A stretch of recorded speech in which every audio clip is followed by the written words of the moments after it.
はーい。ということで、大変お待たせいたしました。最初にダイジェスト映像を流すってやつをやってみたかっただけなんです。すいません。はい。ということでですね。はい。現在、絶賛無料公開中。R15 ヤンデレ乙女ゲームサイコカーストのラジオ、サイカーラジオでございます。本配信は。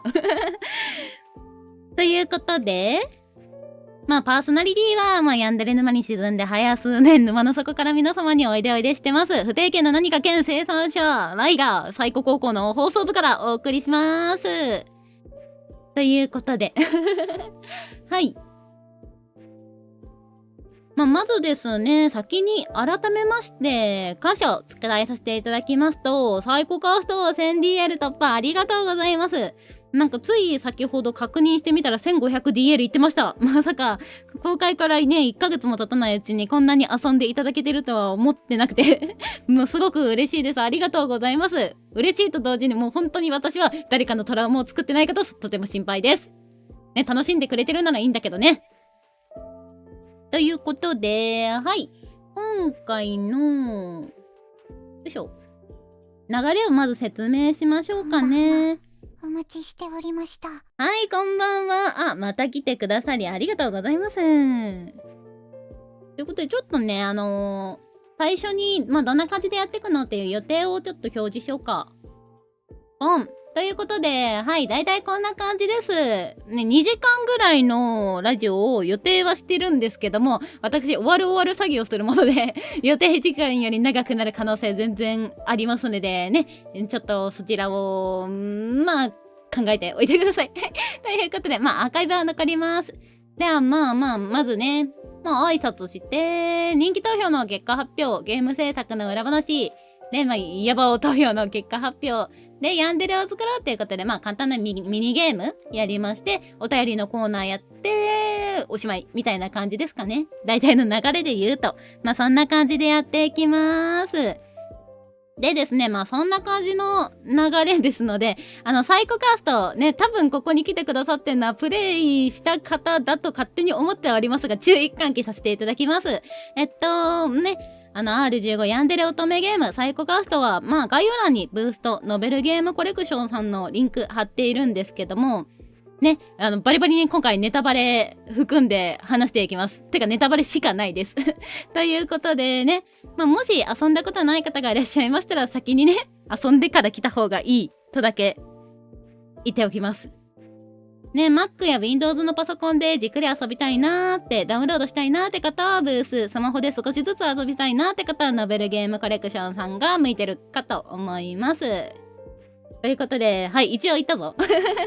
ということで、ここからはね、ネタバレありで話していきますからね。ということで、まあ、こんな感じのね、予定でやっていきますので、ね、お楽しみにしていてください。はい。で、そうだな。始まる前にですね、まあ、宣伝だけ、一つだけ入れさせてもらおうかな。お、待て、表示できたわ。あ、これですね。はい、これやったことないからね。やってから来てね。アーカイブ残るからちゃんと。ということで、よいしょ。でですね、まあ最初に、まあご宣伝させていただくとしたらですね、現在ですね、サイコカーストの公式アカウント、概要欄に載せてるんですけども、そちらでですね、バーチャルチョコを募集しております。ね、バーチャルチョコって何って方いらっしゃるかもしれないので説明させていただきますね。まあ、簡単に言うと、ネット上でメッセージが送れるアプリみたいな感じです。でですね、まあ、それでね、メッセージ募集してますって感じですかね。まあ、もしくださったら、あげた相手から、メッセージ、一言返信が X の公式アカウントで返ってくるよってやつです。まあ、端的に言えばね、そんな、聞きたいことがあったら聞けるし、ね、チョコレートをぶん投げたいってやったら、まあ、もらった反応を楽しめるし、みたいな感じの、ね、軽いイベントやっておりますのでね、もしよかったら、まあ、この配信終わった後でも参加していただけると嬉しいです。ね、あんまないからね、こんな感じでキャラクターからね、直に返信が返ってくるって機会。もしよかったら参加してみてください。って感じですかね。というので、では、ね、行っていきましょうか。まず人気投票の結果発表やっていきましょう。では、移りまーす。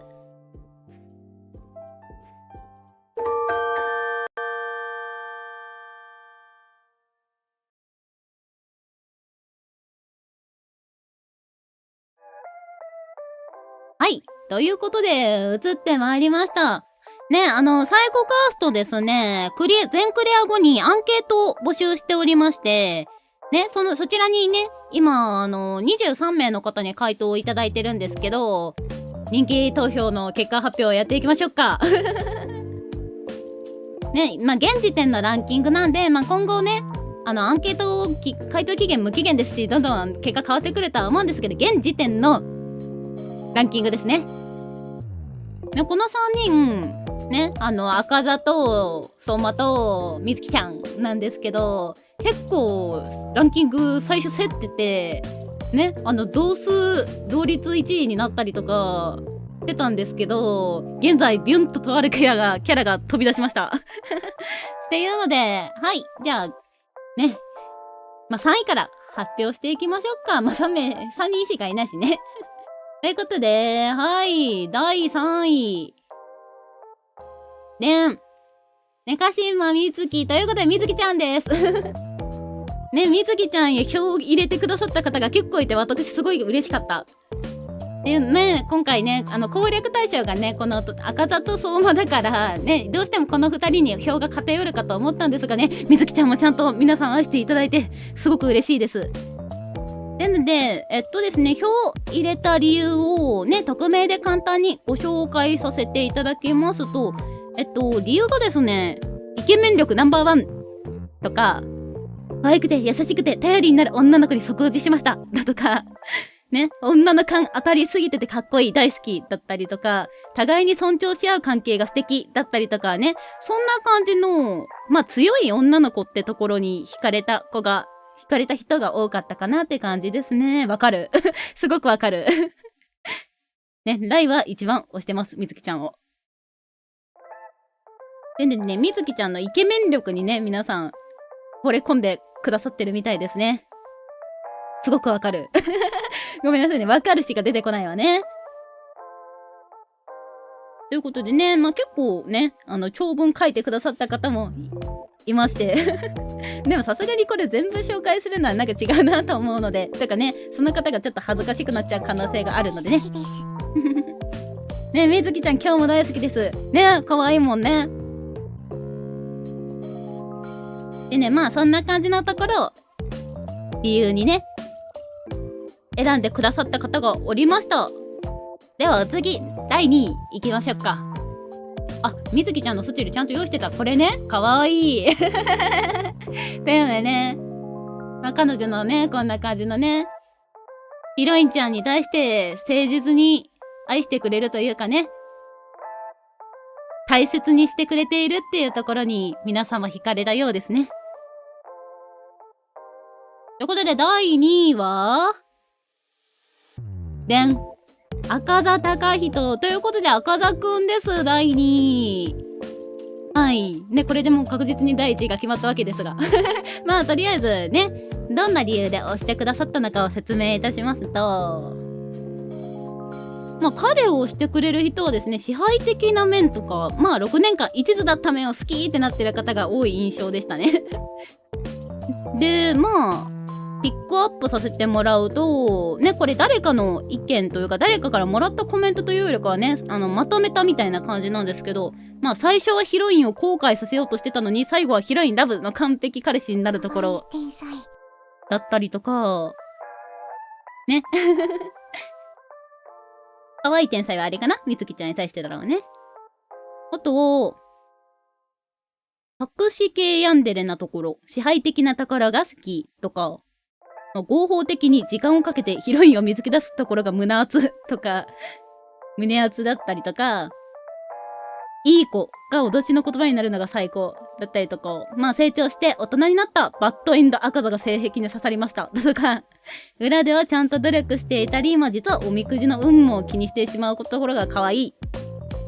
あと美術で美術で選んでくれた方もいるし、ね、逆恨みから好きになるのが可愛い赤座みたいな完璧人間が6年間も一途にヒロインを追い続けたところにやられましたっていう感じのね。皆さんバッドエンドが好きみたいだね、やっぱり。これ、よいしょ、これじゃないね、よいしょ。ちょっとバッドエンド映しますね。ちょっとバッドエンドのスチールを、これだね。映しました。これですね。ね、バッドエンドに皆様惹かれてるらしいですね。まあね、赤座のバッドエンドは本当に、あれ、後日談欲しいよね。絶対楽しいと言ったら、あれだが、ね、すごいヤンデレな感じの、摂取できそうな感じの展開になりそうで、ね、ワクワクしちゃいますよね。来自身欲しい。ただこれが確実にね、R18 入るの。どうしたもんかなって思ってます。はい。まあそんな感じでね、まあ支配的なヤンデレである面とか、ね、一途な面に惹かれた方が多かったかなって感じですね。まあそれはね、まあ6年間も追い続けてるのはね、すごいよね。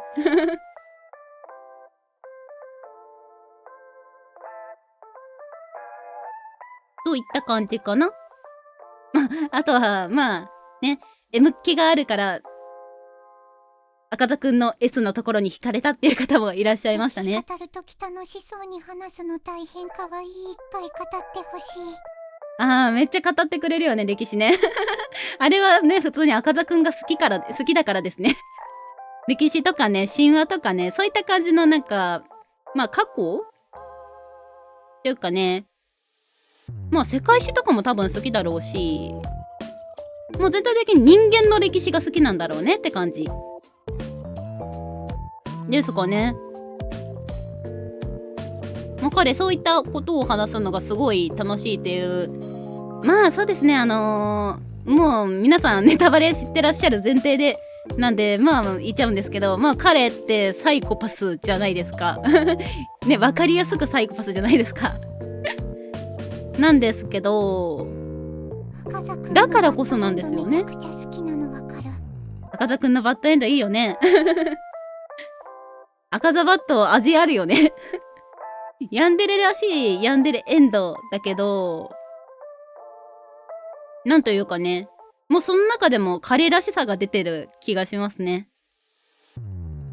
まあ赤座くん、まあ先ほどの話続きすると、まあ彼サイコパスじゃないですか。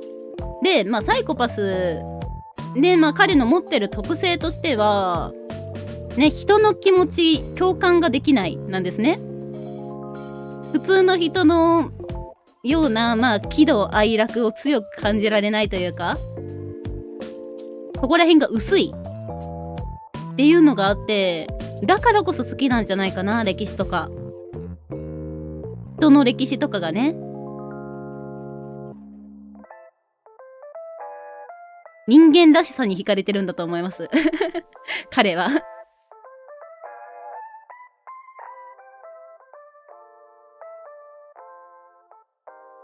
ということで、そろそろ1位発表に移りますか。まあ、もはや確定なんですけどね。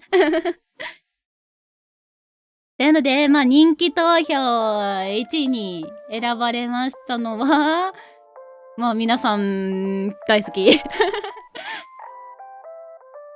相馬俊ということで彼です。根強い人気。相馬俊という男。おめでとう。最初に追加エピ作るのは君だ。はい。まあということでね、彼本当に一気にグインと伸びました。でもともとね、入れてくれる方が多かったんですけど、ね、新しくアンケート答えてくださった方がみんな相馬俊を選んでてそれでグイーンって伸びて、後でねグラフお見せするんですけど、半数取ってる。すごいよね。半数の票取ってるのこいつ。ということで、はい、理由を説明させていただきます。今日は説明というかご紹介させていただきますと、これね、問題のシーンね。あえて怖いのを選んだんですけど。ですね、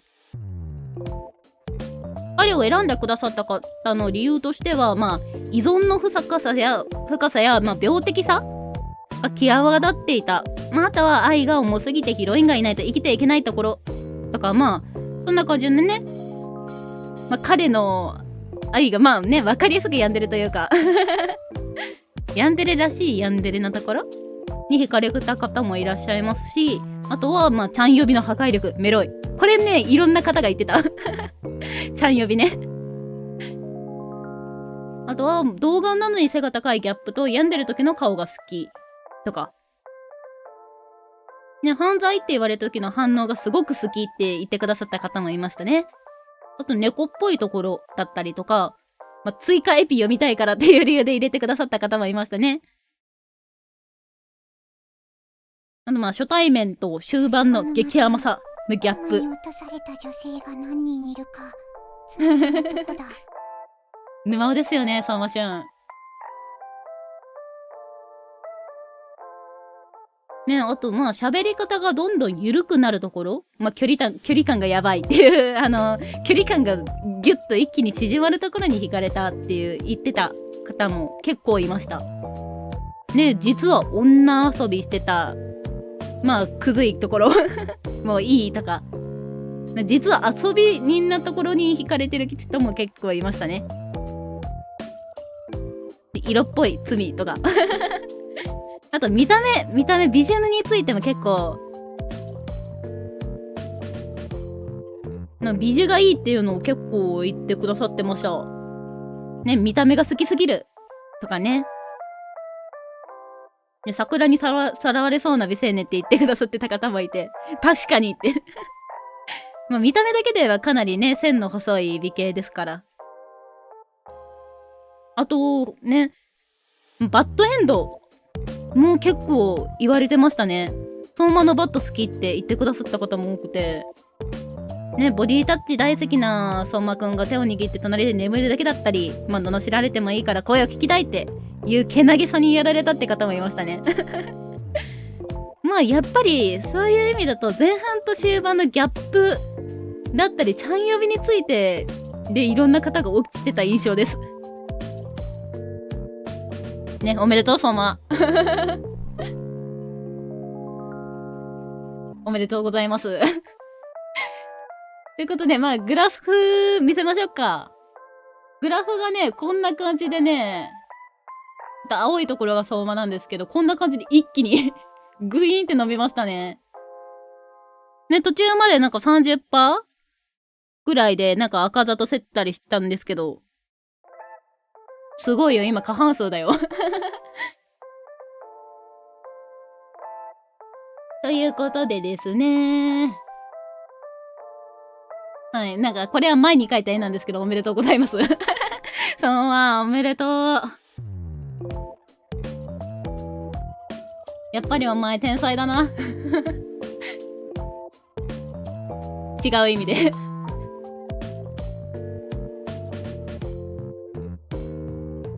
ねえ、もう彼のルートは本当に、メロいよね。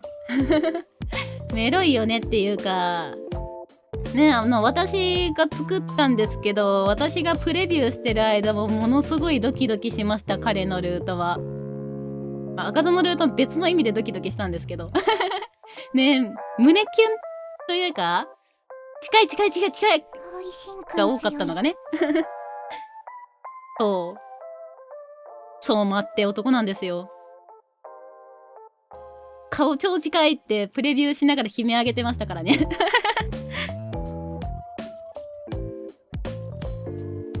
ということで、ね、こちらのね、アンケート。1位になったら追加エピが確定するっていう話だったんですけど、はい、相馬俊です。確定しました。っていうので、追加エピ作りますってか作ってます。なので、まあね、その追加エピについても今ちょっとご紹介させていただこうかな。まあ現在制作中の内容ではあるんですが、こんな感じになります、追加エピ。でーんということで、はい。まあ、サイコカースト、アナザーエピソード1、相馬俊ということでね、もう何があったんだって感じではありますが。ね、彼にまた会うことはできます。楽しみにしててください。でね、結構ね、遠からず公開できる予定で、バレンタイン出そうかと思ってます。なんで、2月14日だね。ちょうどなんか1ヶ月ぐらいだし、まあ内容的にもね、このペースだったら公開できそうだなーって思ったので。ね、遠からず会えるかと思われます。のでね、まあ新着については公式の X のアカウントで出してたりするんですけど、まあ楽しみに待っててください。今のところノベルゲームコレクションさんでね、まあこれに関してはまあ人気投票とかアンケートに答えてくださった方々へのお礼も兼ねてますので、無料公開します。頑張りますっていうのでね、楽しみにしていてくださいね。これなんかメガネかけてますね何があったんだって感じではあるんですけど。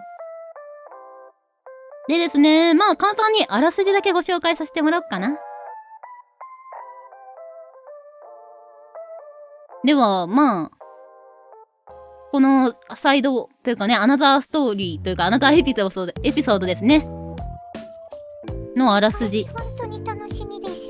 心臓分取られる覚悟しておきます。はい、分取られる覚悟しといてください楽しみにしといてください。もうこれは多分心臓分取れますっていうので、あらすじ。相馬俊、美術準備室で出会った美青年にあなたは惹かれていた。しかし彼に迫られた時、クラスのいじめなどにより精神的に参っていたあなたはつい彼を拒絶して逃げ出してしまった。そうして大学生になったあなたのスマホに一つの通知が来る。ピリピリは END の主人公と大井新君の相思相愛感が好きですね。で、スマホに一つ通知が来るんですけど、相馬俊。そこには見覚えのある名前が書かれていた。といった感じですね。というので、ここら辺でさせていただいた方いるかもしれないんですけどね。これハピエンの先じゃないんですよ。残念ながら。これバドエンの、もし、ね、相馬くんからヒロインちゃんが逃げ切れちゃった場合のエンドです。残念、ハピエンの先ではないんだ。でね、はい、バドエンの、まあ、イフの世界線というか、もし逃げ出したらの世界線ですね。の先のストーリーです。ただな、一言だけ彼が言う言葉を紹介させてもらうと、ねえ、素直にいっぱい、僕の壊れちゃった愛を受け止めて。って言われます。楽しみにしててください。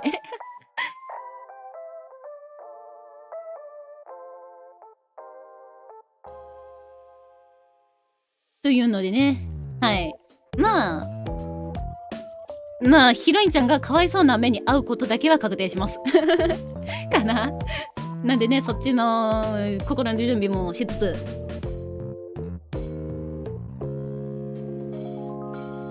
もうね、彼のね、まあ、本編では語れなかった部分も出ます。語れなかった部分というかね、語りきれなかった面も出るかと思われますのでね、バレンタイン楽しみにしててください。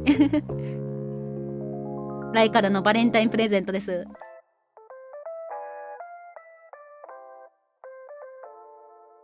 ってな感じでね。まあ今、進行形で準備しておりますのでね。まあ追ってくださると嬉しいです。せっかくなんでね。あれ、何かしら連絡先交換してたっけ？宇宙猫。なんでスマホに通知来るんだろうね。相馬俊って書かれてるけどね。何の通知なんだろうね。あれ相馬くんそこ知れなくて怖いからね。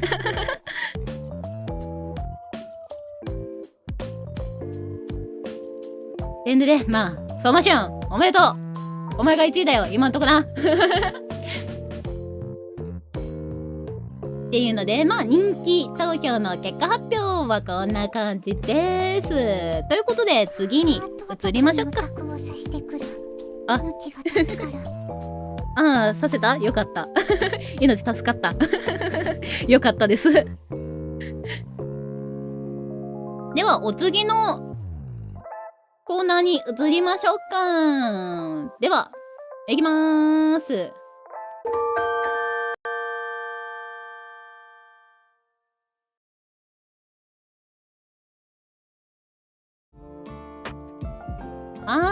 ということで、裏話のコーナーです。一押しサイコガストの新裏話ということでですね、ちょっとそろそろ不定形から普通の体に戻ろうか。ずっとこの体でしたが、そろそろ人になりますね。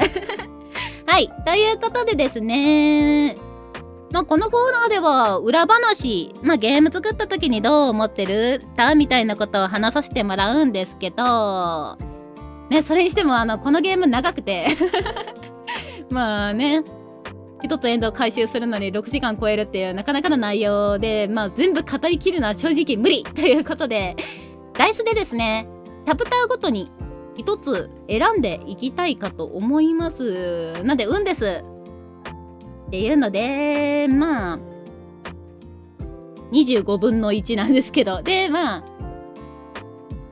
っていきましょうか。1D25 ね、チャプターに数字割り振ってんでね、それで出たチャプターについて語っていこうかなって思います。ドーン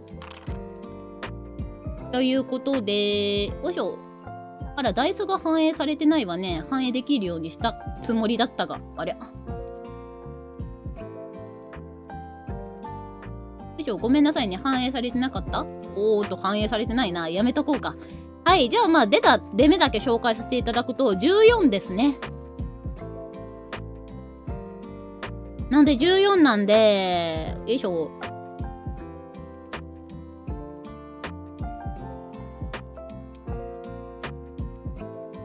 チャプター8の3日目だね。ですね。わかりました。じゃあ、3日目やっていきましょうか。ね、実際にね、画面見せながらやろうかと思います。わかりやすいので。では、3日目。ちょっと待ってくださいね。今探してます。ここかな？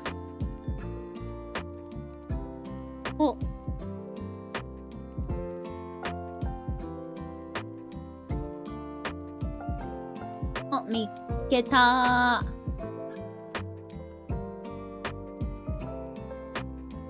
はい、では、よいしょ。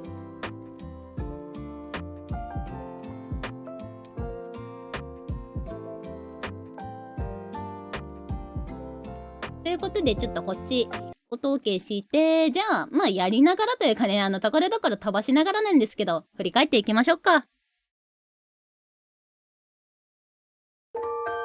はい、ということでですね、3日目ですね、修学旅行の。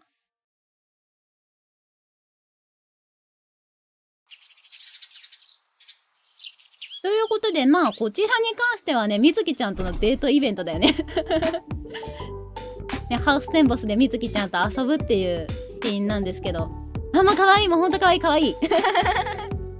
はい、天使。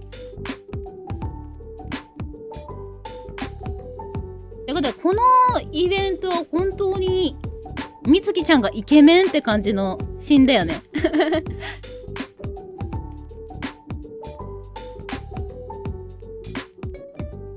このイベントに関しては、ね、私がね、サイコガーストの後書きにも書いたんですけど、私が実際に修学旅行で行ったことある場所なんですね。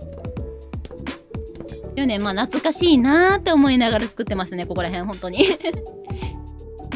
あと、みずきちゃんとデートはしたかった。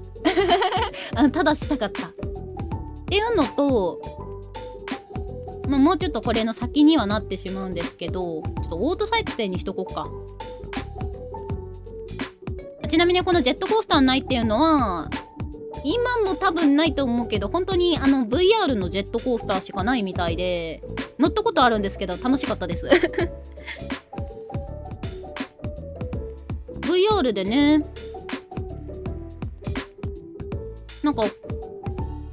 乗る場所はちゃんとあるんだけど、あと映像見ながら、そのゴンドラなんて言えばいいの？乗り物が揺れてみたいな感じの場所でしたね。もうこれ本当に可愛い。みずきちゃんウィーク可愛い。ごめんなさい、みずきちゃんの名前だと私限界オタクになるんです。もうほんと頭いい、可愛い。でね、ここなんですよね。ちょっと今までオタクやってたんですけど、私がこのシーンで本当にやりたかったのがこの観覧車のシーンで、というのもね、みつきちゃんのね、かわいいみつきちゃんとのデート会いくらあってもいいですからね、ありがたい。ね、いくらあってもいいでしょ、みつきちゃんとデートする機会。もう正直もっとしたかった。ね、このシーンは本当にみつきちゃんとここでの、この、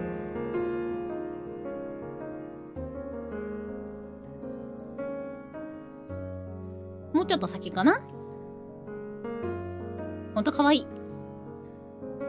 まあ、ここら辺で心配するみつきちゃんっていうのをやりたかったっていうのはありますし、ね、みつきちゃんのイケメンなところを出したかったっていうのもありますし、あとね、もうちょっと後にはなるんですけど、赤座のこと好きっていうのをやってもらいたかった。てか、やらせなきゃいけなかった。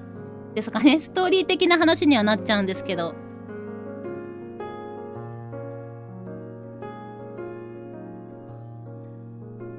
ここら辺の整理のくだりは、ほんとみつきちゃんと女の子同士だからこそできる話だね。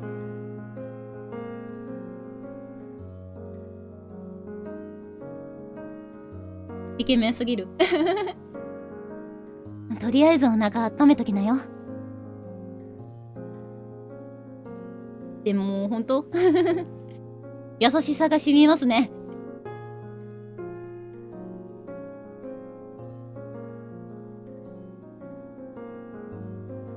ここら辺のシーンはほんとみつきちゃんらしさ出てますね。はあ、女の辛いとこやよね。なんでよりによって血って毎回思うし。そうそう。だって汚れるじゃん。超目立つし、白着れないし、座るの不安だし最悪。みつきちゃんが自分のことみたいにプンプン怒ってくれるから思わず笑ってしまう。っていうので、まあここら辺はほんとみつきちゃんらしさが出てますね。特に白着れなくて最悪っていうとことかね。で、まあここよ。ねえ、辛い時に聞くことでもないかもだけどさ。夕日はさ、優しいしと赤座のことまだ好き？ときめいちゃうよね。みつきちゃんにはね。キュンキュンしちゃうよね。で、まあ、ここなんですよね、本当に言わせたかったのは。言わせたかったのはっていうか、もう本当言わせなきゃいけなかったのは。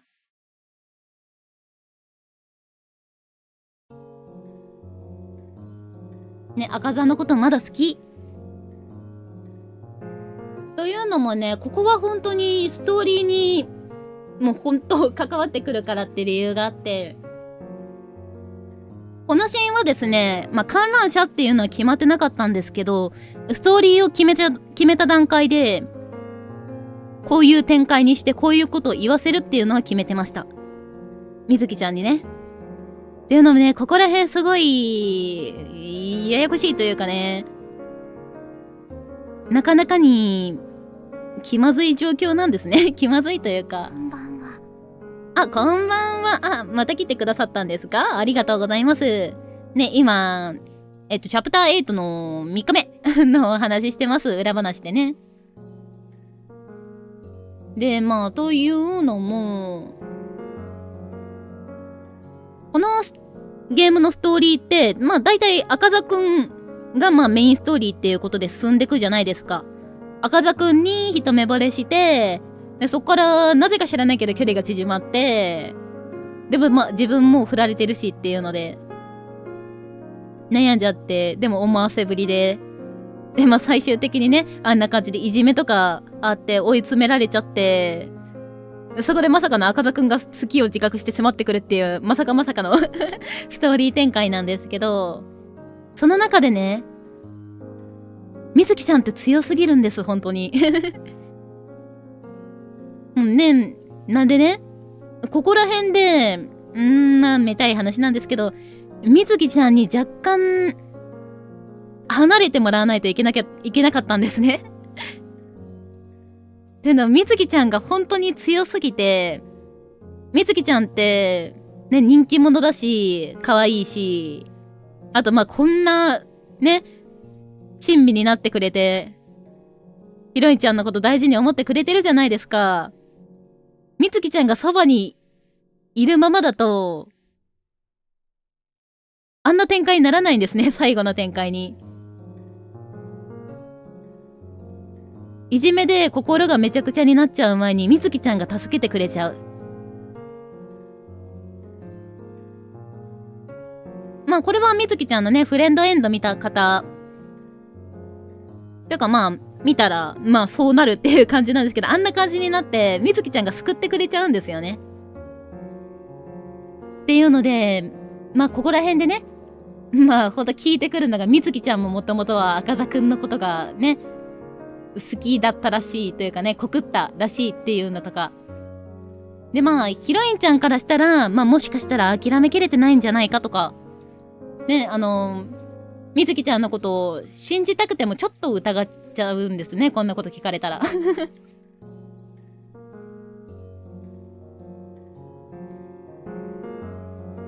まあね、本当に赤座くんのことが諦めきれてなかったらね。で、まあ、みずきちゃんに対する劣等感もあるだろうし。っていうことで、まあ、ここは本当に、みずきちゃんからちょっと距離を置かせるためのイベントなんです。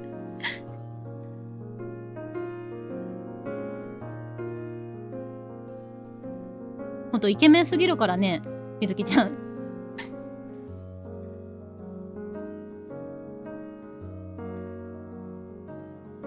ね、複雑ですよね。複雑な乙女心。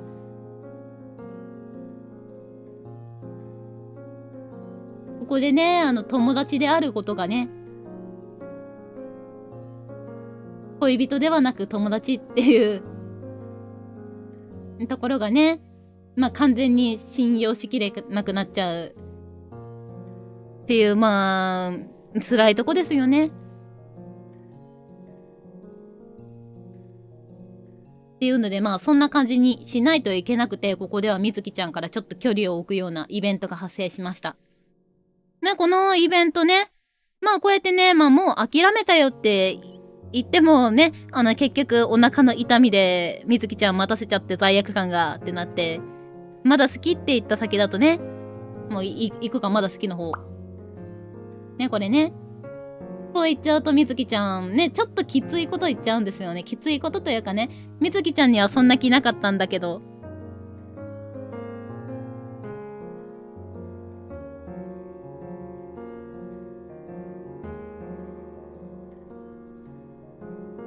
そっか。さ、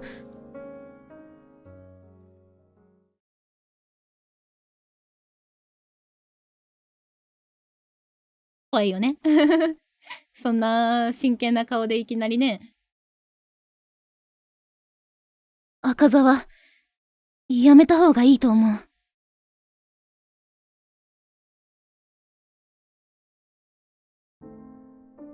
これは、うちの勘としか言えないんだけど、あいつは、なんかある気がする。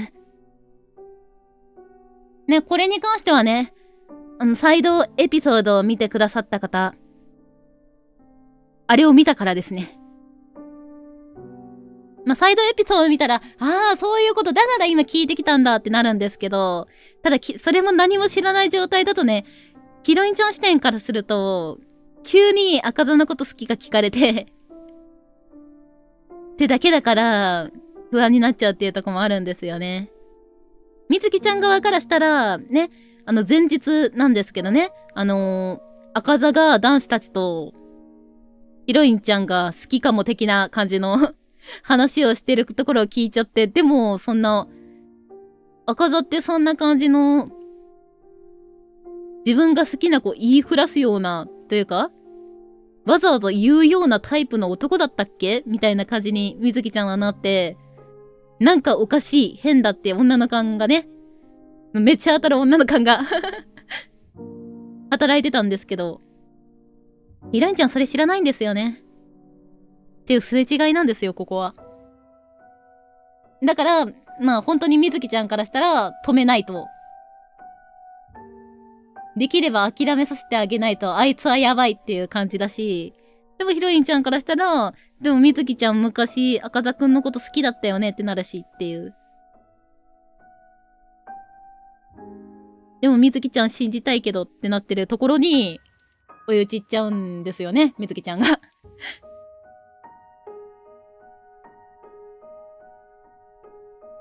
そう。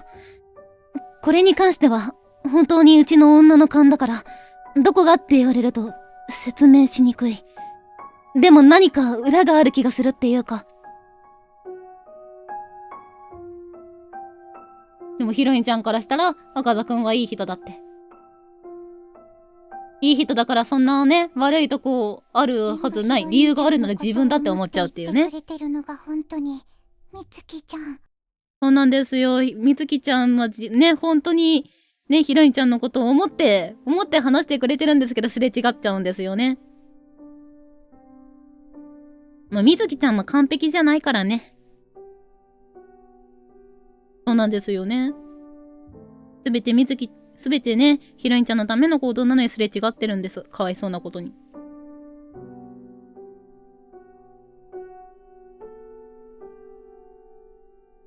でね、まあ、みずきちゃんも本当に完璧じゃないっていうところもありましてね。結構ね、みずきちゃんって、頑固な方なんですね。頑固というかね。まあ、思ってることは、まあ、伝えた方がいい。伝えて分かってもらった方がいいっていう思うタイプなんですよね。まあ、逆に言うと、何も言えずに黙るっていう、まあ、状態の気持ちがあんまりわからない。自分がしないから。っていうので結構ズバズバ言っちゃうっていうところがあって、どちらかというと言ったら分かってくれるって思うタイプなので。だからそこら辺でね、悪い方向に合っちゃったんだよね。噛み合っちゃったんだよね。ここでヒロインちゃんの性格と、みずきちゃんの性格が。ね、これまではみずきちゃんがヒロインちゃんの手を引っ張ってくれるような形だったけど、でもここに関しては、本当にすれ違っちゃったよね。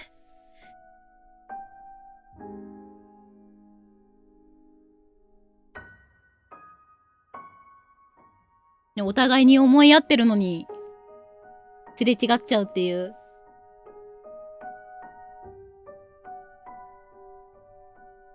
しかもね、ちょっと言葉足らずだったね。でも、みつきちゃん側もこれ説明しづらいよね。だって、昨日のね、起きたことを、まあ、赤座がね、ヒロインちゃんのことを好きみたいなことを言ってたみたいなことを言っても、でもそしたら、ヒロインちゃんは、あ、だったら脈あるって思っちゃう。から説明できないんだよね。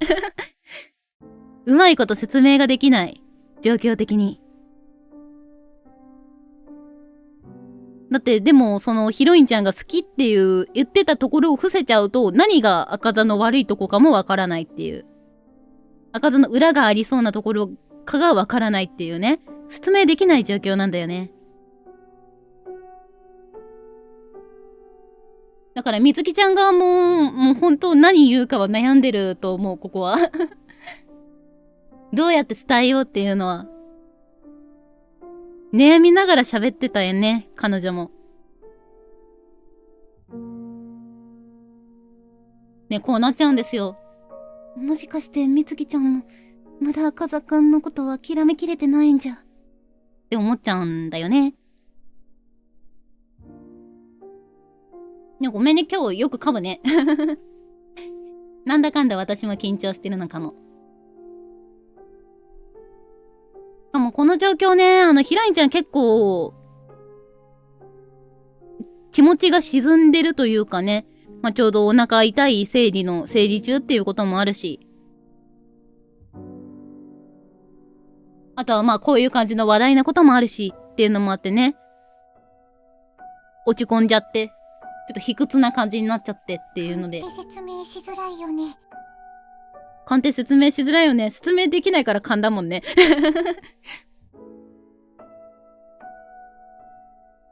だからいい人だよしか言えないっていう。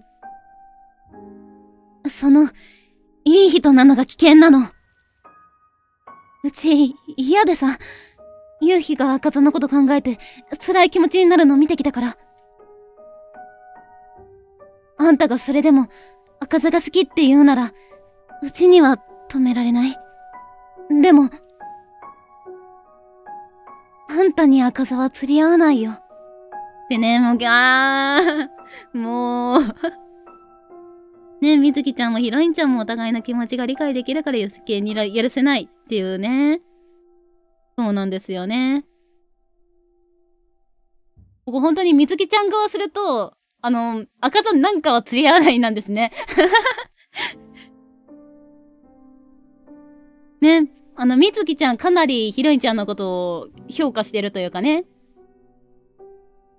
いい子だしっていうので、ね、自分の、ね、うちの自慢の親友って思ってくれてるけど、でも今の気持ちの沈んじゃってるヒロインちゃんからしたらね、逆にしか聞こえないっていう。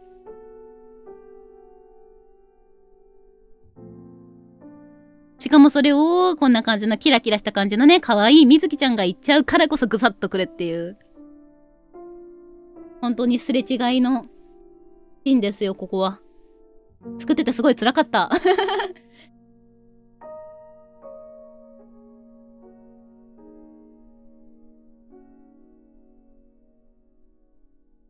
ねえ、きついよね。で、まあなんでそんなこと言うのやったら喧嘩っぽくなっちゃうし、そうだよねって言ってもね、なんかモヤモヤするしっていうので。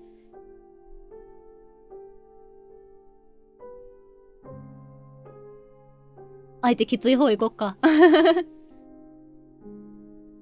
ね、そうだよねってやったらフレンドエンドのフラグが立つんですけど。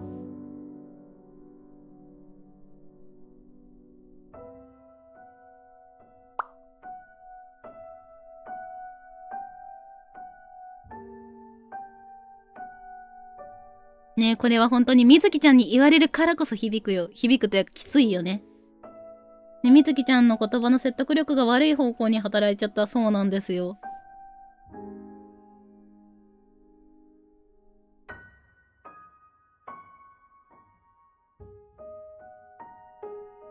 そうだな。よいしょ。今ね、ボイスボックスっていう読み上げてくれるやつ使ってるんだけど、なんか動いてない時があるみたいだね。ちょっと一回切ってみよっか。口頭で私読み上げますね。お。ちょっと今切りました。ちょっとこっから口頭で読み上げさせていただきますね。コメントいただいたら。辛いよね。みずきちゃんと喧嘩しちゃって。でも、きつい時に喧嘩しちゃってね。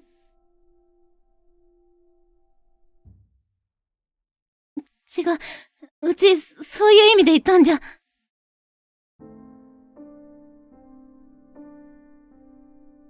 それでね、みずきちゃんもやっちゃったってなっちゃって、負い目感じちゃうしっていうので。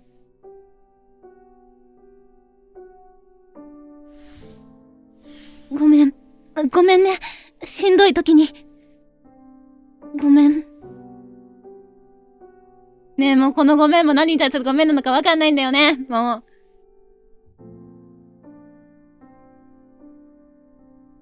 ね、ごめんがね。ちょっと言葉足らずだったね。っていうのでね。そこですごい辛い気持ちになっちゃいますっていう。しかもヒロインちゃんはより卑屈にというかね、自己肯定感が下がってしまいっていう悪循環ですよ。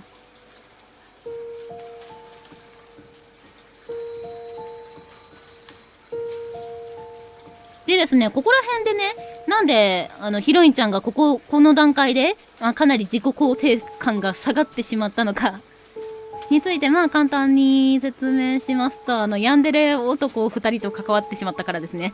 これに関しては確実に。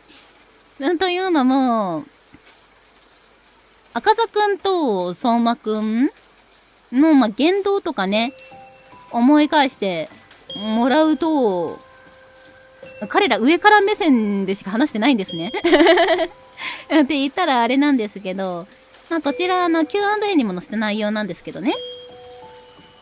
まあ、どちらもね、ヒロインちゃんを褒めることはあるんですよ。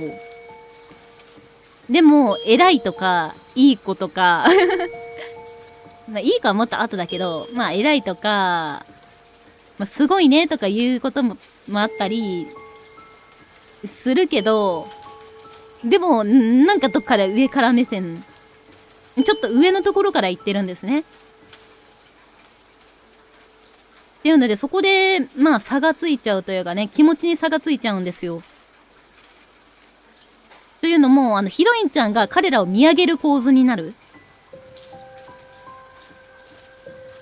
っていうので、ヒロインちゃんが自分のことを下に思っちゃうんですね。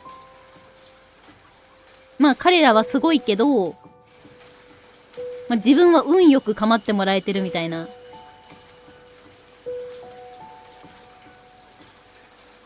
ていうので、まあどんどんね、気持ちが落ちていってしまい、その段階でみつきちゃんともね、こんな感じのね、気まずい感じのね、まあある意味で喧嘩ですよね。みたいな感じの別れ方をしてしまい、もっとズーンと沈みっていう感じの悪い循環が、悪循環が起きてしまってます。ヒロインちゃん自身はね、根はそんなにね、ネガティブなわけじゃないんですよ。何回見ても泣いちゃうすれ違い。悲しいよね、ここね。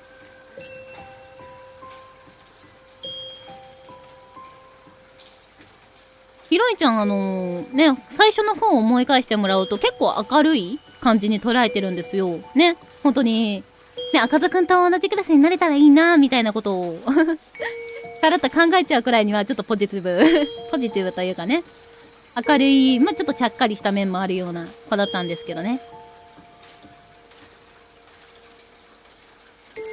ただ、ヤンデレ二人ね。彼ら、まあ結構、才能に恵まれてかまあ、才色兼備。で、ね、相馬の場合はね、家柄良さそうだったりとか。まあ、カズの場合はね、そもそもクラスで人気者の大人気の王子様だったりとかね。まあ、自分とのって落差を感じちゃってる。ところで、このお一よ。ね。ちなみにそれだったら立場的にね、みつきちゃんも似たような感じと言いますか、まあ、みつきちゃんもね、可愛くて人気者でっていう感じの、まあ似たようなね、彼らと似たような立ち位置にはいたりするんですけど、でもみつきちゃんは、ひろいちゃんをね、対等に扱ってくれてるんですよ。同じ目線で話してくれるね、友達として。素直に、まあそのまま褒めてくれるし、ダメだって思ったことは止めてくれるし、っていった感じで。っていうので、まあ多分ね、ここでみずきちゃんと別れなくて、まあみずきちゃんと仲いいまま過ごせてたら、あんな結果になってません。あの結末にはたどり着いてません。その前にみずきちゃんが救ってくれます。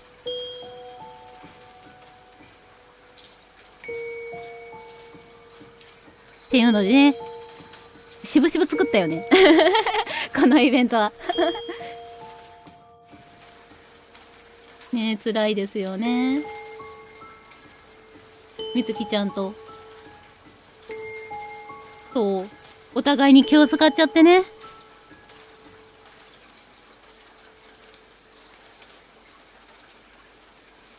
ここでバスまで送ろうかって言ってくれるとこがイケメンすぎる。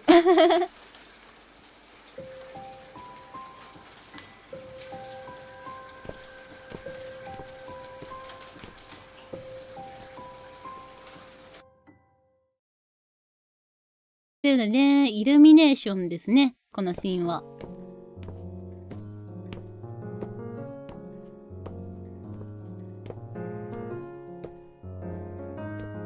このシーン結構好きです。イルミネーションのシーン。ね、ここね、赤座か相馬かなんですけど、で、相馬のフラグが立ってたら相馬の方に行くし、特になければ赤座の方に行きますね。ここは強制的に。誰よりも味方なのに、そうなんですよね。誰よりも本当に一番のイケメンですから赤座と相馬はやばい方向に走っちゃってるので一番誠実にというかね、光の方向に連れてってくれるのはみつきちゃんですね。これは間違いなく。ちょっとこのヤンデレ2人の方に行くと確実に落ちるので確実に落ちる方に行くので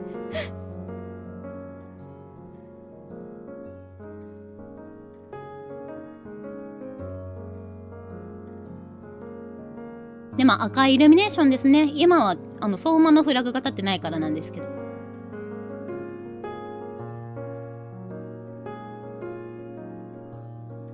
あ、聞いちゃった赤だ。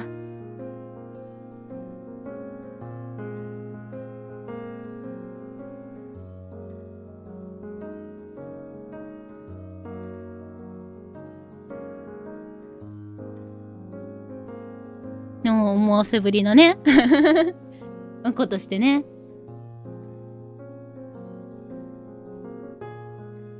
ついヒロインちゃんも赤座くんのこと呼んじゃうし、あんなね、みずきちゃんとの別れ方した後に赤座くんにこんな感じで話しかけられてね。ヒロインちゃんの心がちょっと赤座に傾いちゃうんですよね。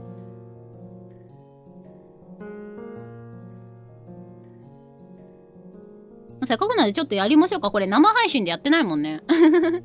ね、これまでね、皆さんと一緒に、てか皆さんに選択肢選んでもらいながら私ただただゲームを朗読するみたいなね、生配信これまでやってきてたんですけど。ね、ちょうど赤座の方やってなかったんで軽くやりましょうか。せっかくだし。いいよ。言いたくないなら言わなくても。体調悪かったんだって聞いた。大丈夫だった？優しい言葉にふと目が熱くなる。やっぱり風くんは優しい。辛くなっちゃうくらいに優しい。ありがとう。もう大丈夫。そっか、よかった。もうそろそろ集合時間だし戻ろう。イルミネーションの下、赤座くんの少し後ろを歩く。ロマンチックなシチュエーションに胸が高鳴ってしまった。手、揺れてる。イルミネーションに照らされる赤座くんの手に目が引き寄せられる。でも、すぐにそらした。ちょっと、繋いでみたいかも。なんて、できるはずないのにね。ここに関してはね、まあ最後ら辺でね、ゲームの最後ら辺で回収されますが繋いでみたいかもね。繋ぎましたね。まあ繋ぎたい気分なんかじゃなかったけど最後ら辺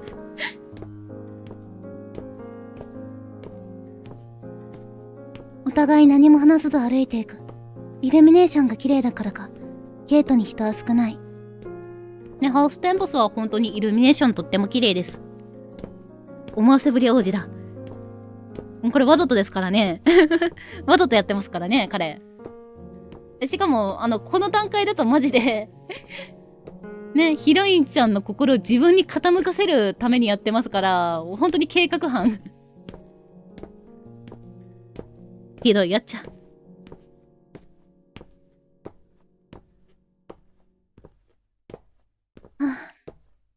もうすぐバスに着いちゃうな。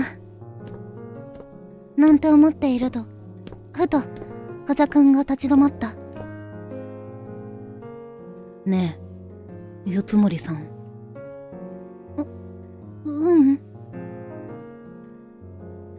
風くんが私を振り返る。その顔は真剣そうで、どこか困惑しているようにも見えた。なんだろう、急に。こんな場所で何を言われるのかとドキドキする。そろそろ戻ってくる生徒も増えるだろう。四つ森さんは俺にとってあれ赤座も今帰り？赤座くんが何か言いかけたところで、静かな空気を裂くような声が飛んできた。和田さんの声。思わず隠れようとしてしまうけれど、そんなことできる場所じゃない。焦ってつい足はバスへ向かう。ごめんね。私先バス戻ってるね。あ、うん。ね。ね。計算高いところも大好きです、赤座くん。手遅れですね。それはもう手遅れですね。ということでね、どんな気持ちだったんだろうって思うシーンなんですけどね。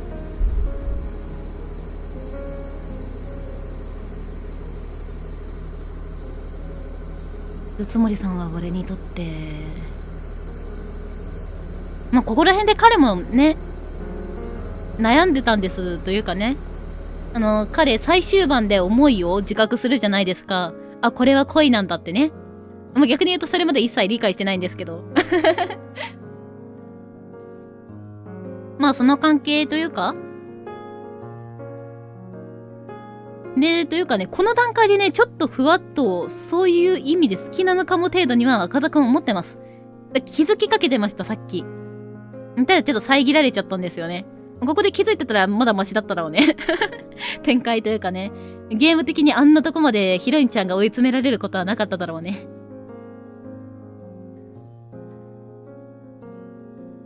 もっとハッピーな感じになってたと思います、多分。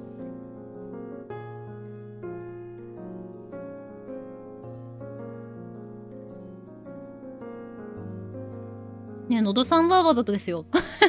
これはわざとですよ。9人目のハイライトなくすの好き。急になくなったね。基本的に赤座くん最後あたりまではね、基本的には爽やか王子な感じなんですけどね。たまに見えるよね。暗い目。ね、ほんと女子って怖い。本当に怖い。ね、この女子って怖いってとか本当にそうだよね。いや、ちょっと私もちょっと経験あります、そう思ったら。いや、経験あります。そうだなね、ちょっとだけね、私の話になってしまうんですけど、マジで女子怖いなって思ったのは、ですね、私、なぜか知らないけど、公共のというか、いろんな人のいる中で告られたことあるんですね。なぜそんな場所で告ったってすごい思ったんですけど、しかもね、そんなに話したことあるわけではなく、その人と、異性だったんですけど、話したことあるわけでもなく、ね、特に接点もなかった人からいきなり、好きなんだよねって言われて、んってなって。で、そこまでだったらまだいいんですけど、その後にね、告ってくれた人 A さんとしましょう。A さんの隣にね、女の子が座ってたんですよ。B さんとしましょう。で、そうやって、いきなり口説かれて、その A さんに最初罰ゲームかなんかかと思ったんですけど、ちょっと失礼なんですけどね。本当に脈絡なさすぎて。ね、ほんとビビった。周りの目がある中はすごい。ほんとそうだよね。なんでそこを選んだって本当に思った。で、その B さんが、で、その子が、その A さんが言った後に、私も好きみたいな感じで、私も何々さんのこと、ライさんのこと好きみたいなこと言ってきて、あ、だよね、そういう意味だよね。そっちの意味だよねって思ってる中で、その子が、嘘だけど。って言った瞬間に怖ーって思いました。ね、好きって言った後に嘘だけどってちっちゃくついた瞬間にめっちゃ怖いって思いました。怖もう、やめて関わらないで。ね、そこで、B さん、A さんのこと好きなんだって思って。やめて巻き込まないで。やめて、急に三角関係に巻き込まないでって。めっちゃ怖かった。超怖かった。ね、その後私がビビってしまってね、その A さんとは特に何もなかったというか、なんですけど、めっちゃ怖かった。あと、まあ、A さんにはちょっと悪いことしたなって思ってます。でも、マジで怖い。嫉妬って怖いんだなって思いました。めっちゃ怖かったです。っていうのがあって、まあ、そんなことを思い返しながらここは作りました。はい。怖いんだよなって。はい。ね、ほんと怖かったです。なんでね、女の子の怖いとこも出したいなって思いながら、ここら辺は作ってましたよ、本当に。ホラーより怖いまである。ほんと心臓キュッてなったからね。聞いた瞬間に、あ、やばい、巻き込まれてるって。ね、近くにいた、ね、よく話す子に目線送ってもさっとそらされて、はぁ、逃げられないって思って、やめてって。しかもこれ、人の目がある中でしないで。せめて、まだ二人きりになれれば見計らってやってよって思って。怖かった。で、ごめんなさいね。字語り長くなっちゃいましたね。まあ、そんな感じのことを思いながら、ここら辺作ってました。嫉妬シーンはね。リアル体験描写の説得力上がりますね。マジで怖かったです。本当にこれはリアルで感じてたから。本当に樹脂を敵に回しちゃダメですね。もうほんとそう怖い。気をつけてください。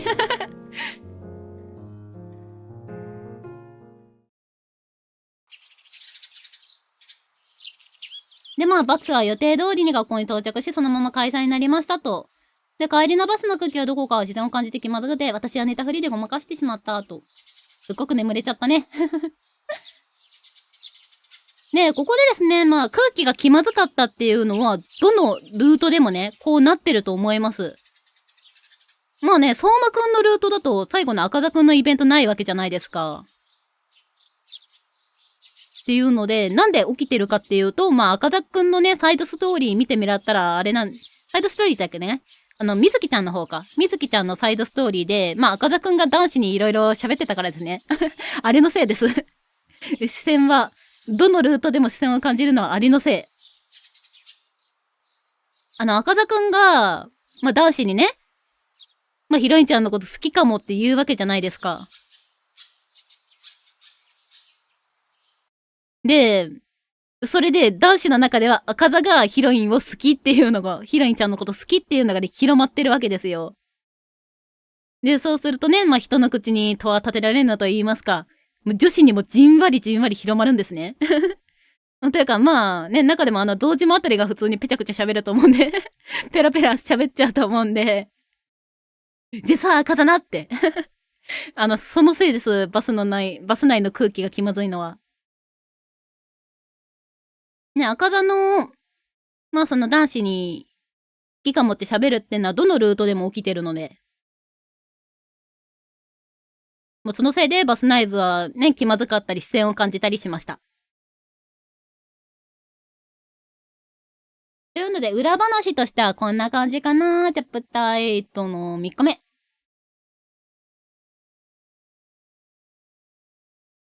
で、こんな感じでした。はい。まあ、このルートで言えることは女の子って複雑だねってことですね。女心って複雑。ね、岡田くんの恋愛話なんて秒で広まりましたね。うん、特に堂島ってやつが。堂島ってやつがね、すごい喋るんで。まあ、堂島が何も言わなくてもね、じわじわ広まりはしますよ。スキャンダルですから。もう堂島もね、悪いやつじゃないんですよ、あいつ。素直すぎるだけで。素直すぎてのんでりなとこがあるだけで。ね、またしても何も知らないヒロインちゃん。ね、ヒロインちゃんの何も知らないところですごい動いてるんですよね。怖いな。ということで、はい、裏話はこんな感じです。ありがとうございました。ね、途中、私のね、過去話入っちゃって、ね、ちょっと長くなっちゃってね、すいません。はい、じゃあお次、ヤバオ投票ですね。どっちの方がやばいのかなっていう。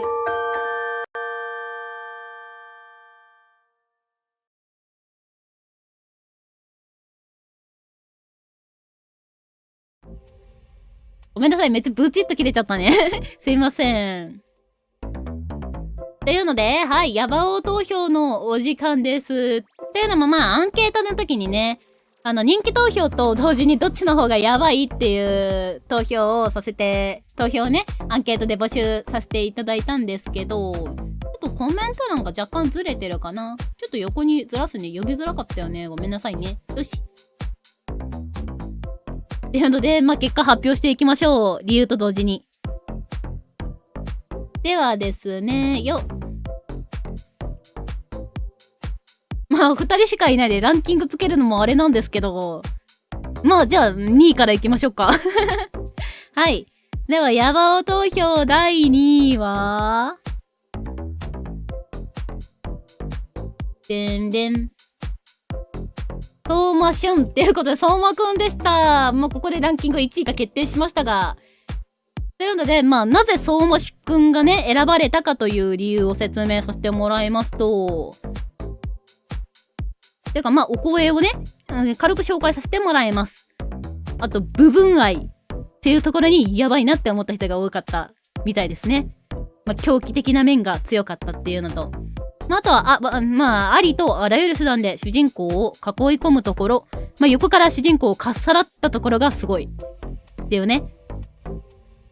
まあ、ね、相馬くんって言っちゃえばね、いきなり現れて、いきなり主人公ちゃんぶんどったからね。ヒロインちゃんぶんどったからね、すごいよね。あとは、まあちょっと面白かった理由なんですけど、ね、ときめきやばかったんで責任取ってゼクシー買いに行こうねの一票がありました。面白いなって思いました。あとはヒロインの体に許可なく触れられるところ。もうスキンシップ大好きですからね。で付き合ってない段階でものすごいスキンシップしてましたからね。あとは、まあ変な薬飲まされた。何こいつっていうのと、あとはなぜか相馬くんの方が怖いって言ってた方もいましたね。その感当たってます。はい。相馬の方が正直、犯罪をしそうという面ではやばいです。というのもですね、相馬くん、タが外れてるんだよね、そこら辺のね。まあ相馬くんって後書きにも書いてあるんですけど、自己肯定感高いように見えて高くなくて自己肯定感結構低いんですよね。双子の兄のまあ楓さんへのコンプレックスとか、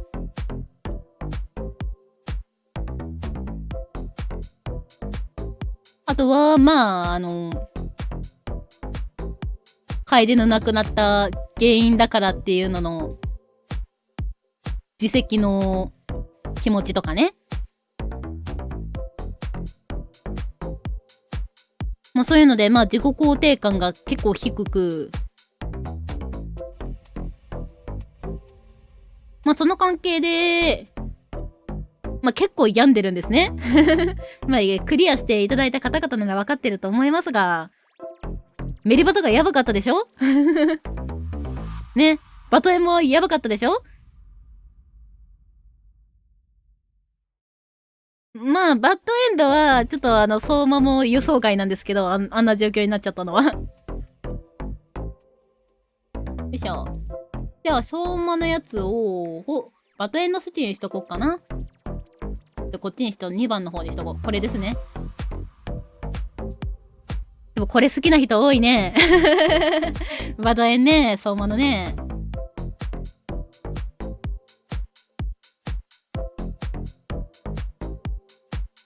まあでもね、こんな感じに、監禁とか囲い込むとかに踏み切りやすいのは相馬の方です。目的のために手段を選ばないタイプですね。ね、相馬くん精神不安定なところが沼らせる。あいつずるいよね。ずるいよねっていうかね。相馬くんは私が支えてあげなきゃにしてくれるところが本当にずるい。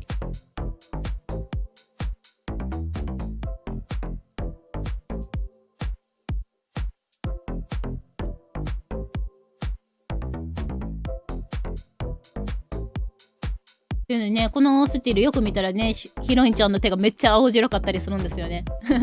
不健康そうな。まあでも多分多分というかね、このバトエンになってる相馬俊はかなり後悔してるというかね。ものすごく反省してるよ。ここまで来たら。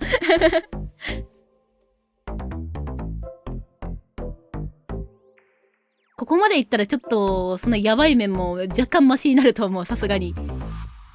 罪悪感が勝って。ね、このシチリ永遠に見てられます。ね、いいよね。なんか、相馬くんのね、好きなところでね、まあ、この状況に、バトエンの状況になった時に、手を握って横にいるだけなのがいいって言ってくださった方もいて、ね、これまで振り返ってもらうと、まあ、ベタベタスキンシップの大好きなね、抱きしめたりとか、ね、手にチュッとやったりとか、まあそんな感じのね、べったりしたのが好きだった相馬くんが手を握るしかしないところが刺さったって言われて、確かになって思いました。それに関しては私は気づいていませんでしたね。気づいてなかったというかね、相馬俊だったらこの状況だとそうするなって感じでやらせてたんで。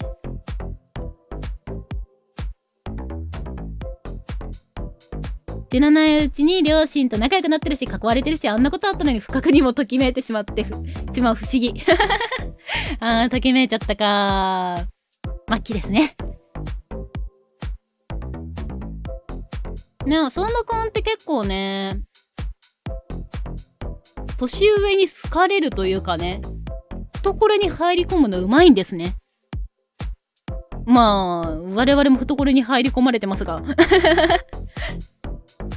なんで、ヒロインちゃんの両親にはどのルートでも、ある程度、好青年というかね、受け入れられちゃうと思います。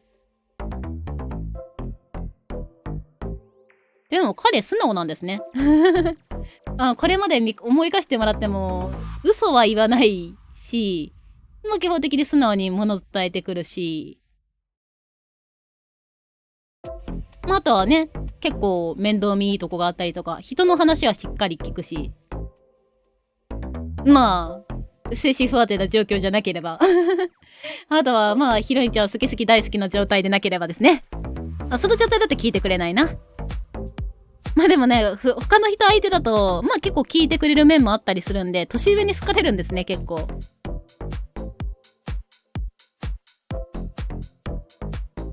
っていうので、まあヒロインちゃんの両親はね、まあ結構いい人たちというかね、普通にいい両親なんで、受け入れられちゃったね。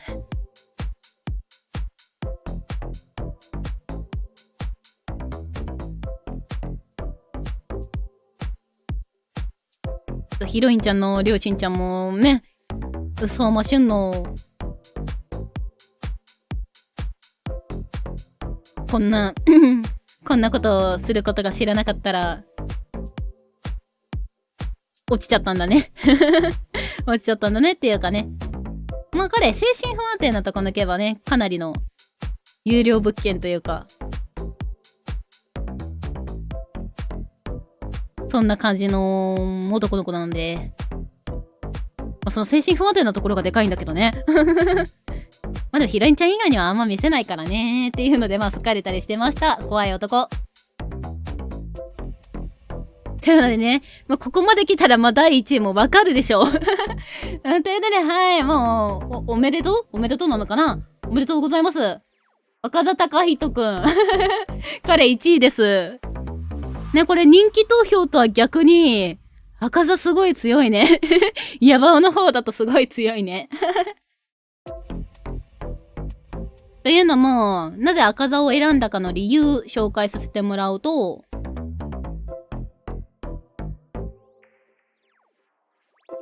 はい、ヒロインが拒絶したらやばそうとか、よいしょ、ちょっと見せようかな。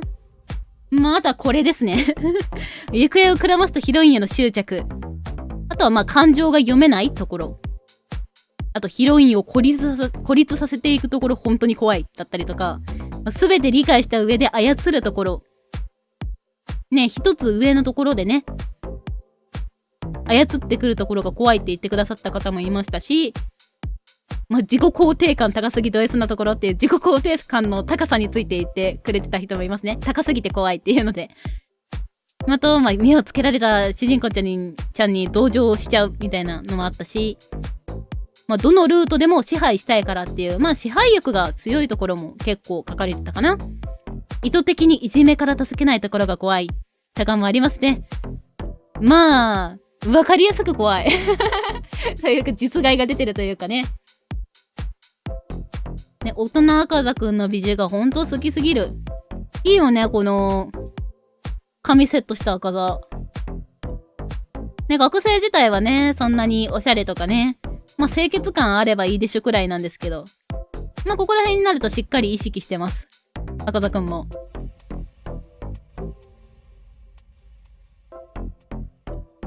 ここまで執着されているのは怖いですね。怖いね。というか彼の怖さで言うと言葉の圧が怖い。ね、彼リズメしてくるんですよ。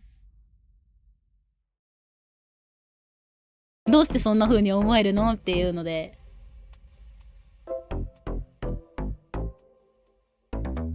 君のことを愛してあげられるのは俺だけだよね。みたいな感じを、さも当然、当たり前みたいな感じで。ね、詰めてくるから怖い。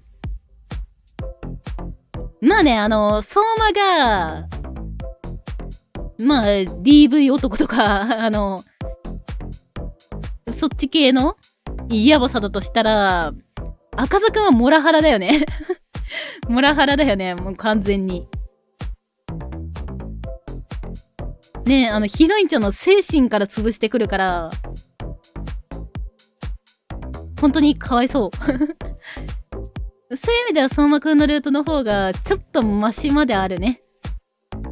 まあで、実害は、まあ、メリバトバットの実害がひどいけど。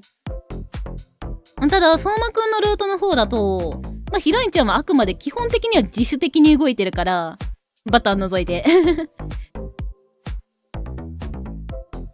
自主的に彼の元にいたいって思ってるけど、赤座くんのルートは全部思考停止なんですよね。ヒロインちゃんが赤座くんの言葉に思考停止しちゃう。彼に愛されてるならいいやって考えるのは諦めちゃう。やめちゃうっていうのが怖い。本当バッドエンド強いよ。執着すごすぎてホラーゲームより怖い。でもそういうとこ好きなんだよな。あー、末期ですね。ねえ。もっと深いですよ。ね、これでもね、ちょっとセーブはしたんです。ちょっとね、まあ、このエンドも相当なんですけど、私の中ではまだセーブした方なんですよ。実はもっとやばいエンドとかも考えてたりしました。これについてはね、ちょっと質問コーナーの内容と被ることあるんで、また後で紹介しますね。でね、野望1位、おめでとうおめでとう、赤座くん。グラフはこんな感じでした。わあ、すごい強い。赤座強い。ね、まさかの彼が 60% 超えという。ね、みんな赤座が怖いんだね。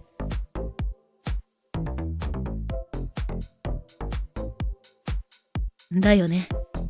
じゃなくて、だよね。って言ってるのがね。ね、聞いてるように見せかけて、ね、そうでしょって言ってるんですよね。赤田くんおめでとう。ね、おめでとうなのかな。まあ おめでとう1位。もはやワーストだけどね。圧倒的に強い赤座が。ね、ほんと赤座くんね。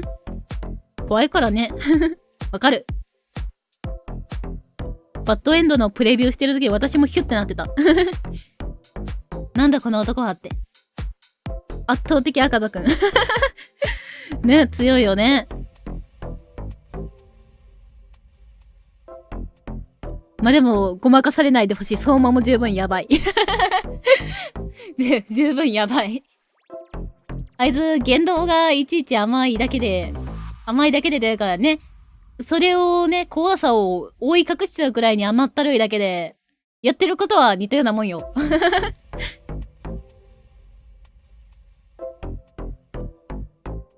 でね、まあ、おめでとうございます。といった感じで、よいしょ、あ、ごめんなさい。人気投票の結果発表のままになってたな。ごめんなさい。これ、文字間違えてますね。今、4のヤバオ投票ですね。ちょっとまた次やるときに直してきますね。どっちもやばいですね。もうほんとそう。どっちもやばい。どっちもやばいから。はい、というので次のコーナーに移っていきましょうか。5番目。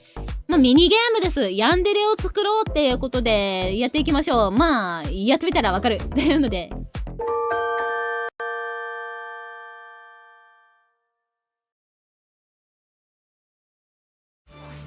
はい、ということでですね、よいしょ。こちらはですね、いわゆるコラボって感じですかね。はい、と言いますのも、ミニゲームです。簡単に言うと、私ライですね、まあ、いろんなことやってると言いますか、やってまして、まあ、こんな感じで、これ、ボードゲーム、ココホリアっていうね、オンライン上でボードゲーム遊べるやつがあるんですけど、また TRPG とかね、遊べる場所があるんですけど、それでボードゲーム作ったものがありまして、それのコラボ企画です。というので、まあ簡単に言うと、ヤンデレを作りましょうっていう内容。ね、あの二人は別ベクトルでやばいです、本当に。ベクトルが違うだけで同じぐらいやばいです。ね、ちょっと待ってね。よいしょ、この目、よいしょ、これかな？ちょっとダイスのやつが隠れちゃってそうなんでずらしまーす。お、こんな感じかな？はい、固定しました。というので、まあ、こちらのね、ゲームの内容どんなのかというと、ドーンというので、まあ、簡単に説明しますと、よいしょ、ちょっと流しますね、ルール。まあ、本来であれば、これ複数人で遊ぶゲームですが、今回一人遊びしていきたいと思います。というので、まあ、ルールがですね、まあ、ここにいろいろカードが置いてあると思うんですけど、で、ちょっと簡単にね、これ複数人でやるようなルールだけど、まあ、このね、4枚のカードあります。4枚のカードで、まあ、引いていきまして、まあ、あの子の設定を作ります。でね、まあ、このカードにね、1枚ずつちょっと書いてありまして、ちょっと見せますね。よいしょ。ちょっと1枚ずつ引いて、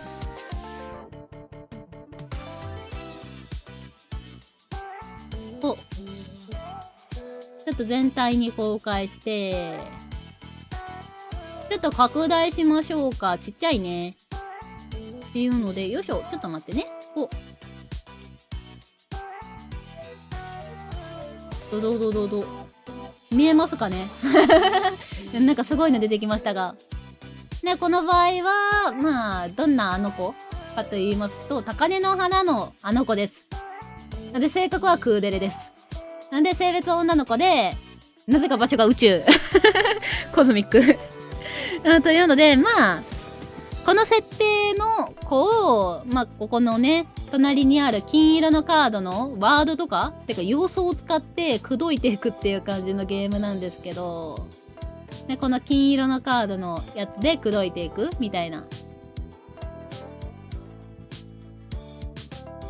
内容の、まあ、ボードゲームなんですけど、本来であれば、これ、なんかいろんな人にあの子作ってもらって、他の人が口説くって内容なんですけど、今回一人遊びなんで、で、こんな感じであの子の設定作って、口説くのも自分でやります。っていうので、まあ、ここのね、タイトル、今開始するんですけど、ね、ヤンデレを作ろうって書いてあるじゃないですか。というので、強制的に、ね、こちらのというかね、口説く側にはヤンデレ属性が付与されます。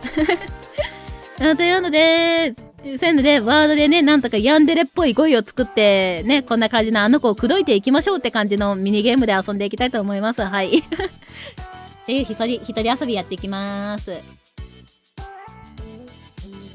というので、ちょっと今のはね、試しにやってみただけなんで、もう一回弾き直しますよ。ね、ごめんね、クーデル好きなのに。弾き直します。まあでも他にもね、面白いのいっぱいあるんでね。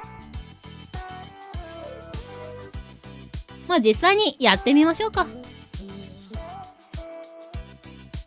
っていうので、本当にだったらね、ちょっと読み上げはしないんですけど、こんな感じのルールがありました。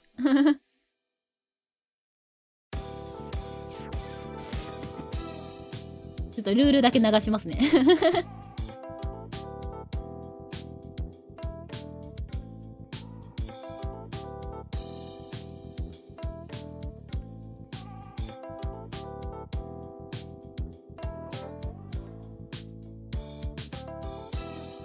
本来であれば、こんな感じの。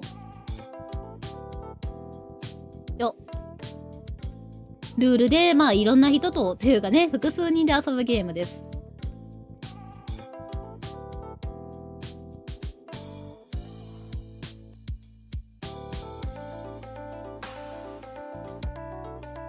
というので、じゃあ早速やっていきましょう。準備しますね。じゃあまず、どんなあの子を口説くかだけ決めようか。じゃあ弾き直します。隣の盤面使おうかな。ちょうどいいから。1枚ずつ引いて、えい。えい。えい。えい。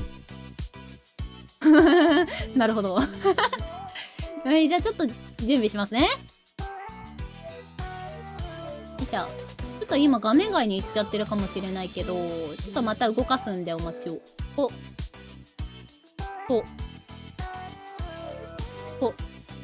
あ、間違えた。山札の方持ってっちゃった。よし。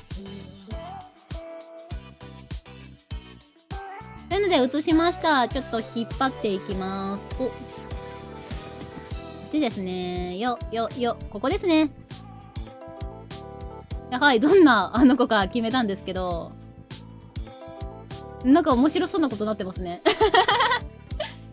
ちなみに一応言っとくと、今回ね、ヤンデレでやるって言ったんですけど、これ、口説く側の性別自由なんですよ。なるほど、ナンパ、そういうこと。まあ別にナンパじゃなくてもいいんですけどね。ナンパじゃなくて、もともと幼馴染設定とかね、設定なんでもいいんで、こっちの口説く側は。なんでもいいんで、まあもともとの知り合いだったりとか、まあ本当にナンパみたいな感じでもいいし、一目惚れだでもいいし、みたいな。そこら辺自由なんですけどね。ね、これ面白いよね。どんなあの子ですか？ペットのあの子です。雲行き不安だな。ね、もう面白い予感しかしないですね。性格は情熱的なペットですか？性別、男。場所はオークション。売られてんじゃん。売られてますやん。ということで、そんなあの子に対して私ヤンデレになるらしいですね。というので、ですね、一応ね、ヤンデレ乙女ゲームのやつなんで、よいしょ、乙女ゲームだから、ちょっと今、性別男になってるんだけど、女の子にしようかな、せっかくだから。男しか出ないな。よいしょ、引いて。出た。これはね、今回が企画的にね、乙女ゲームのラジオなんで、女の子でいきましょう。私は、まあ全然B の L もいけるんですが、ね、乙女ゲームだから、一応女の子を口説くことにしようかな。ということで、以上、ここだけ女の子に返させてもらいますね。場所が本当にやばすぎる。そうだよね。オークションだから。これ絶対売られてるじゃん。今、現在進行形で。というので、口説くカードを引いていきます。金色のカード。よいしょ、6枚引いて移しますね。でね、6枚引いて、このカード使って口説いていくんですけど、いいカード当たるかな？ヤンデレにならないといけないから、なんとかしないといけないんだよね。あ、なんか強そうなの引いた。よ。よ。よ。ほーん。ほーん。尻尾振ってる絶対。ね、いろんなやつに尻尾振りやがって。というので、なんかいけそうなカード引いたかもしれない。まあ、公開していくんですけど、見えてると思うんで。よっ。引いたカードが、従順。バナナ。ウェディングドレス。声がいい。自由。シャンパン。なるほど。まあ、このカードの中から3枚使って口説いていきますっていうことで、ヤンデレっぽくか。そうだなあ。女だけちょっとあれだな。で、性別公開できてませんでしたね。いけるかもしんないけど、ちょっとシンキングをさせてもらおうかな。まあそうですね。まあせっかくなんでね、せっかく一人で遊ぶっていうことで、普通に、まあどんな感じで考えてるかも公開しながらやろっか。従順は絶対使いたいよね。これは絶対使いたい。どういう意味で使ってもいいな、これ。いや、だってね、従順を、まあ、ペットのあの子の従順なところをムカついたっていう風に使ってもいいし、従順にするっていう意味で使ってもいいし、これ結構使えるワードですよね。あと、ウェディングドレス強いな。いや、やばいって意味でウェディングドレス強いな。っていうのと、声がいい、自由、シャンパン、自由もペットっていうには結構使える、刺さるかもな。でも声がいいもなんか使いたい気がするんだよな。バナナ。バナナはちょっときついな。シャンパンは急になんかチャラくなる。いやまあ別にね、ただシャンパン、別の意味で使ってもいいんだけど、別の意味というかね、チャラくない意味で使ってもいいんだけど、ただ使えそうなのはやっぱここだな。ね、ペットと従順の相性良すぎる。ね、いいよね、これ。使えるよね。どっちで行こう。従順なとこに怒ってる方で行くか、従順にするって意味で使うか。こっちとらヤンデレですから。ね、せっかく乙女ゲームのラジオなんで、こっちの、ね、口説く側の性別は男で固定させてもらいます。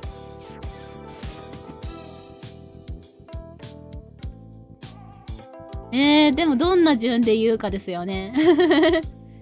まあ別にね、これ、並べ方順で言わなくてもいいんだけど、まあ並べ方、順で言った方が分かりやすいんだよなっていうので、ペットアイドル病んでる時から従順は超いいワード。ですよね。使えるぞ、これは。どうしようかな。従順を一番最初に使ってもいいし、一番最後に使ってもいいな。ウェディングドレスは絶対使うけど、どんな感じで使うかな。いや、どっち方面でヤンデレに行くかですよね。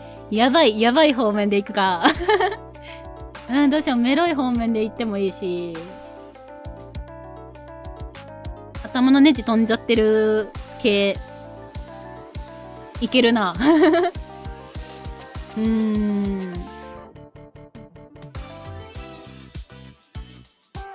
あ、ネジ飛んじゃってる系で行こっかな。自由を真ん中で使って、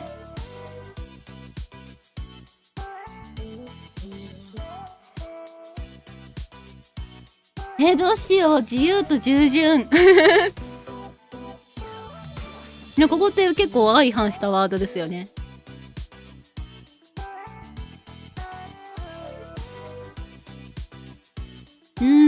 でも片思い系もいいな。ずっと前から好きだった系もいいな。いや、まあ、ヤンデレだからね、まあ、ずっと前から好きだったが大多数だと思うんですけど、片思いしててほしいな。どうしよう。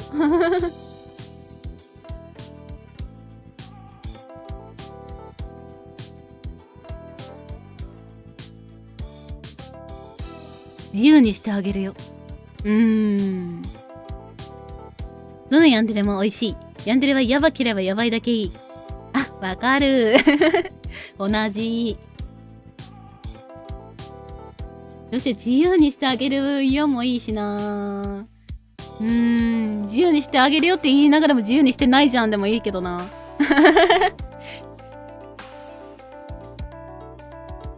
自由にしてあげるよで連れ出したのに結局自由じゃないじゃんっていう感じのやばいヤンデレでもいいし。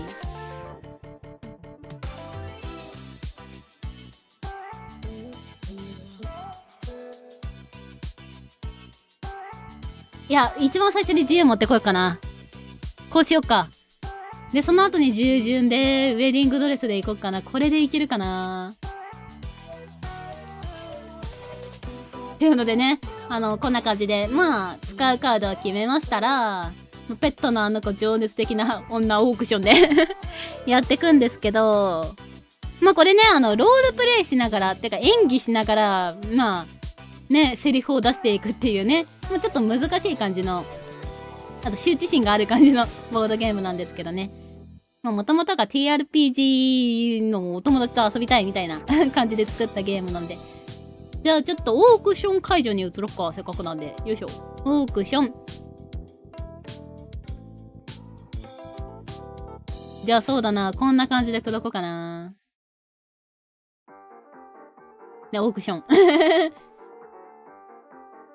ていうので、そうだな。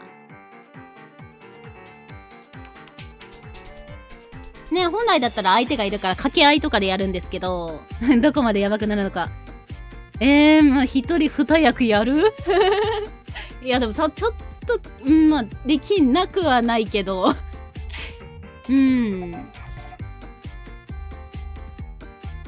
や、さすがにちょっと厳しいな。一人二役できるっちゃできるんですけど、即興でこのペットの情熱的なあの子を組み立てるのは、まあ、できそうだったらやります。とりあえずヤンデレ側だけやろうかな。じゃあそうですね。まあ、事前の設定。はい、オークション会場。あの子は、売られてます、今。現在進行形でオークションです。オークションに出されております。でですね、まあ、ペットのあの子ってことなんで、まあ、奴隷売買的な結構やばい感じの、まあ、闇オークションってやつですね。に、あの子が出品されちゃっておりますと。ね、なぜそのあの子が情熱的なのかはわかりませんが、まあ、まとれてもないんじゃないかな。自分が出品されてるのに。はい。もうただ感じのちょっとね、性癖が歪んじゃった感じのあの子なのかもしれませんね。じゃあそんなあの子に対してでいきましょうか。じゃあ、いきましょう。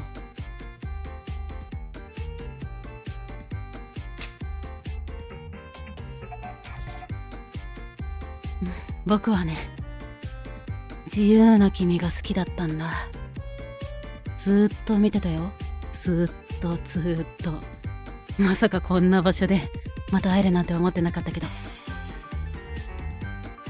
ねえ、僕に買われてどんな気持ち？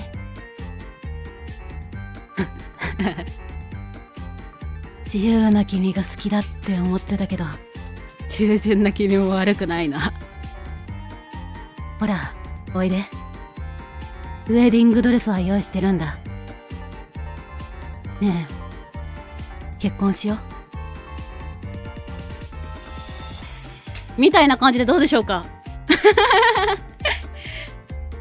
さすがにあの子を挟み込むのは無理だったな。なんですが、まあ情熱的だったらいけるんじゃないこれで。とか思いつつ。まあこんな感じの遊びです。一人遊びです。ね、結構一人で遊んでも楽しいんですよ。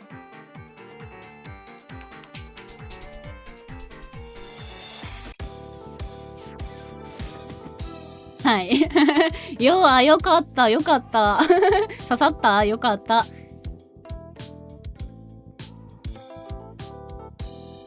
っていうのでね、最初になんか2時間ぐらいで終わらせたいなとか言ってたくせにもう2時間経ってますね。また終わる詐欺しちゃってるわ。ね、まだお便りコーナーとか残ってるんでもっと飲みます。すいません。でね、まあこんな感じの遊びです。もう一回ぐらいやっとく？せっかくだしね。ね、ちなみにこの、ね、ナンパーワンポストブースで公開しておりますので、もしよかったらね、なんかこんな感じで遊ぶのがね、大丈夫な方だったら遊んでみてください。ね、TRPG とかやってる方とか向いてると思います。ロールプレイが好きな方ね、演技とかが好きな方。とかまあ、普通に、まあ私はバリバリ演技しながらやるんですけど、まあでも、普通にね、こんな感じで言います的な感じの言い方でも全然いいんで、まあ好きなように楽しいように遊んでくださいって感じです。あと1回くらいやろっか。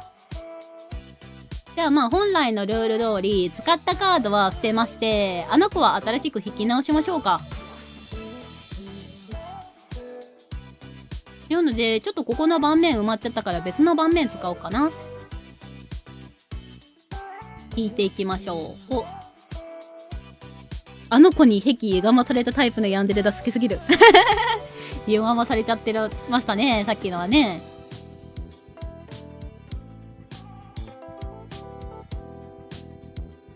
もうさっきのやつのイメージは、てかここだったらちょっと置きっぱでいいね。置きっぱでいいですね。どうせ別の盤面使うんだったら置きっぱでいいや。ねえ、さっきのやつ悩んだんですよね。で、従順にしてあげるっていうド S 方面で行くのか。もうあとはね、なんであんなやつに尻尾振ってるんだよっていうね、従順なことにキレてるタイプかは。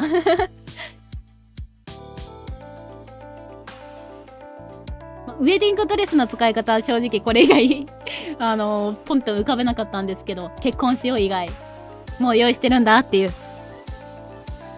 あとは自由の使い方ちょっと悩んだなね。自由にしてあげる結婚しようにしようか悩みました。いや結局自由じゃないじゃんっていう。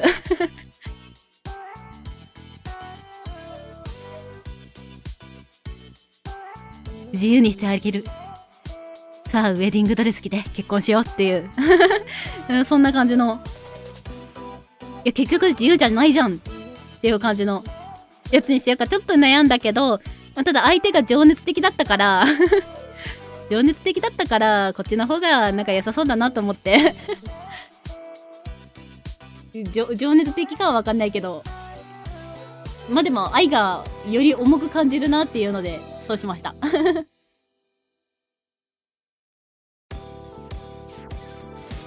というのでちょっとね今新しくねカード引いてってるんですけど、ちょっと別の盤面に移りましょう。ちょっと動かしますね。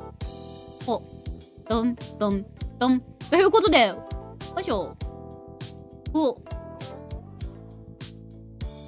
さっきのバナナと声がいいとシャンパンは引き継ぎです。っていうので、はい、移りました。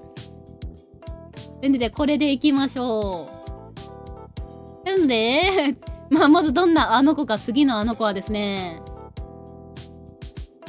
警察のあの子です。わお。陽キャらしいです。陽キャな警察のあの子で、性別は固定で女の子。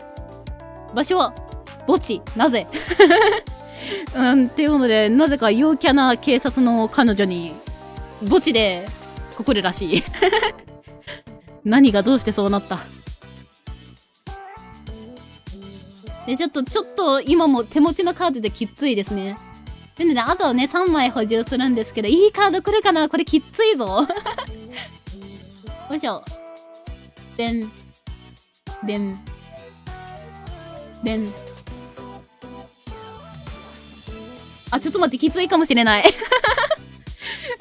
ょっと待って。なんだこれ。引いたカードが女好き、映画、ケーキ。これでどうしろと。しかも我ヤンデレだろ。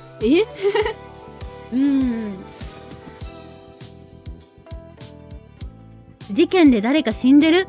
あるかもしれませんね。もしかしたら被害者かもしれないし、まあ、なんだったらね、刑事とかね、というか警察の、まあ、同僚とかね、だったかもしれない。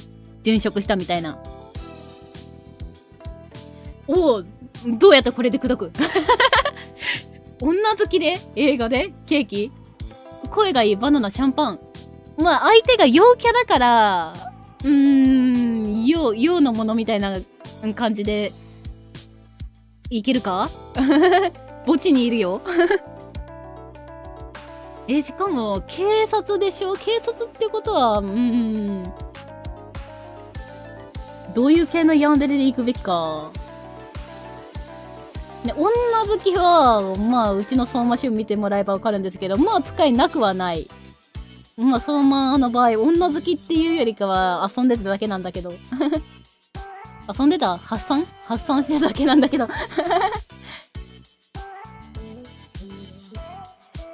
やまあ相手に要素を押し付けることもできるんで、まあ墓地っていうのも、でも警察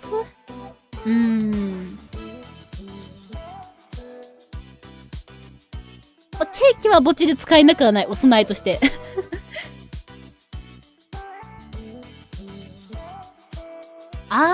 こういうタイプだったらいけるか。いやでもきついかな。まあ声がいいはまあ使いやすいな。まあ使えるな、声がいいは普通に使えなくはないあとどうする？あと2枚映画はまあ使えるかも。いけるかもしんない、これ。でも残り1枚。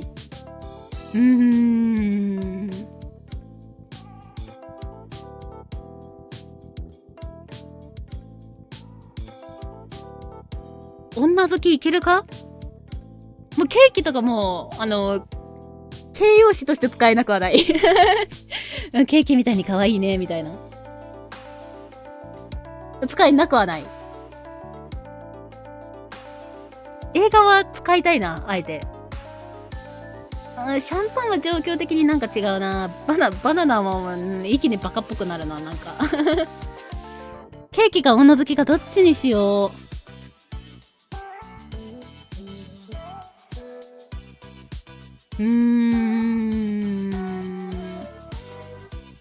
ね、頭の中でね、どんな感じのやつで口説こうかっていうのは結構決まってるんですよ。決まったんです。どっち使うべきか。まあ、とりあえず一番最初に映画を使おうかな。ね、皆さんもせっかくだからね、自分だったらどんな感じで使うかっていうの考えてみてください。で、どうしようかな。声がいいは最後に使おうかな。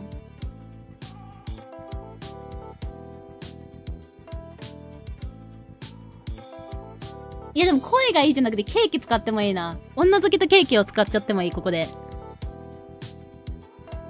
ね、声がいいって使いやすすぎるカードだからね。あえて使わないのもありだな。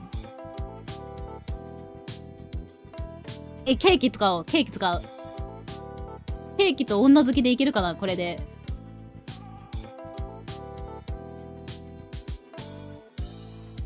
ちょっとだけ組み立て考えますね。そうだな、警察だろ？で、陽キャだから、まあ普段明るい感じの女の子で、墓地にいるってことで、そうだね、殉職にしよっかな。殉職にしよっかな、今回は。同僚が殉職しちゃったってことにしよっかな。事件、墓地、ヤンデレがやっちゃったってか拭えないねえ、思いました。ていうか、今そっち系でやろうかと思ってますはい。っていうので、そうだなー。映画をどこに入れるかだな。一番最初に行っちゃってもいいし、途中で行ってもいいな。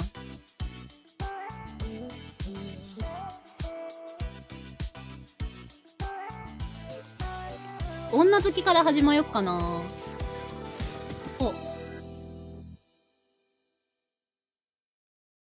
とりあえず墓地に移りましょうか。と言ったら何ですか。で、墓地。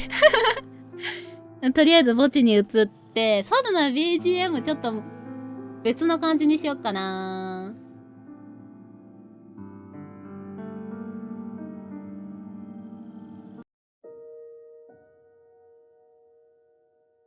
これにしよう。私の好きな BGM なんですけど。橋本さんのスクーっていう。すごい好き。ヤンデレっぽくて。で、そうだなこれで、まあ状況だけ設定します。そうですね。まあ警察官のね、まあ刑事さんのあの子です。なんですけど、ね、普段陽キャな感じでね、まあ明るい感じの、元気な感じの刑事さんなんですけど。ただまあ同僚がね、殉職、まあとある凶悪事件により、ね、殉職しちゃって。まあね、連続殺人鬼ですよ。で、もう殉職しちゃって、今、墓地にお墓参りに来ているところですね。BGM とかの臨場感出ていいでしょう。好きなの。こういうのね。まあテンション上がるよね。でそんな感じのね、あの子、なんだか口説いていきましょうか。この女好きと映画好き駅で。じゃあそうだな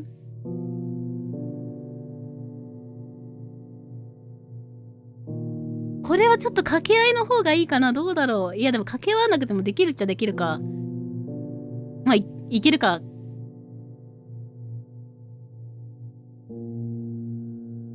じゃあ、まあ、ちょっと今完全にはまとまってないんですが、ノリでやります。はい。じゃあ、始めていきましょうか。頑張ります、これで。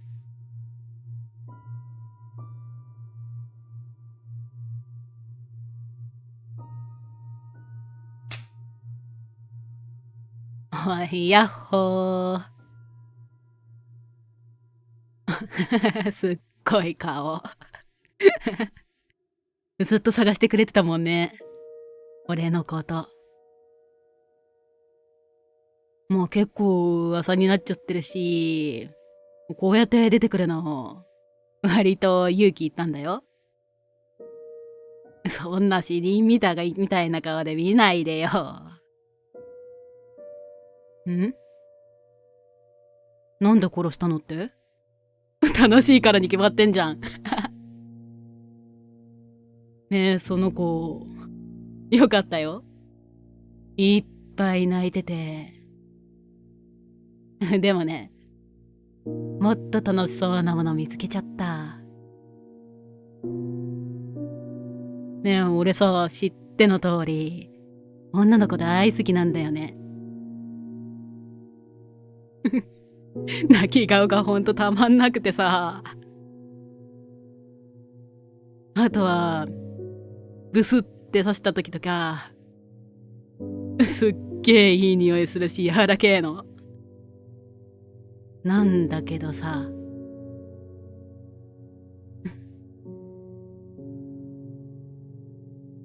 一目見た瞬間に思っちゃったんだよね。ああ、この子だって。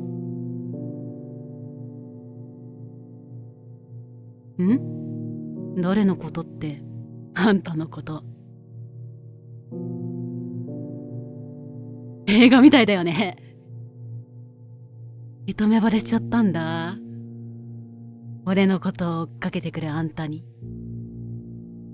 最初はこれ殺したいからかなとか思ってたんだけど。でも気づいたんだ。ああ、これ、恋だって。そんな顔しないでよ。あれ、震えちゃってる。腰抜けちゃった？あれ、刑事さんなのに。そのケーキ。ああ、お供え物ってやつ？もう食べられないのになんでそんなもの置くの？自分で食べちゃった方がいいのに。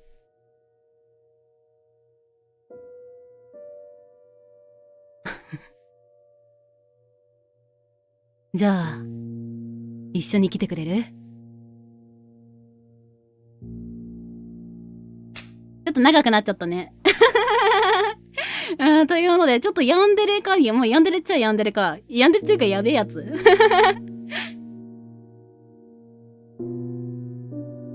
という感じで、まあ、なんとかひねり出しました。ヤンデレっちゅうかやべえやつっちゅうか。かわいそう。かわいそう、とにかく。ね、このあの子超かわいそうですね。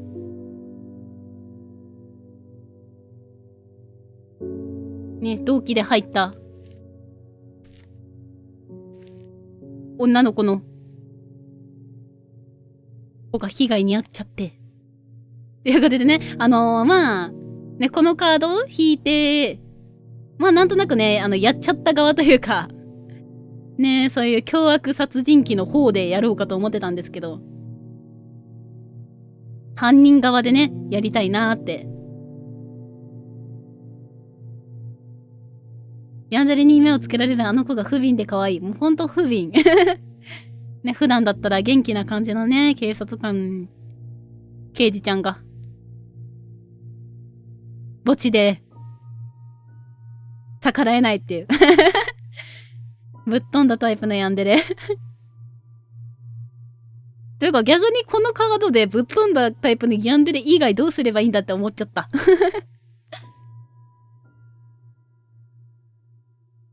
だってあと残ってるのがバナナとシャンパンと声がいいだよ。声がいいは使えなくはないけど、バナナとシャンパンが。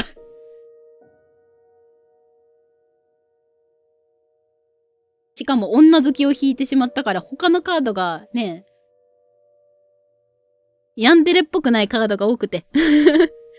だったらやべえタイプで行くしかないなと思っちゃいましたね。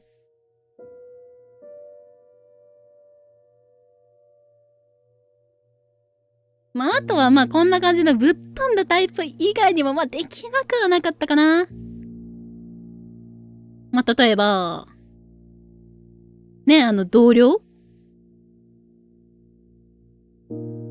で、まあ実はそのね、この、お墓にいる人がいなくなったことに内心喜んでるタイプのやつでやってもよかったんだけど。ね、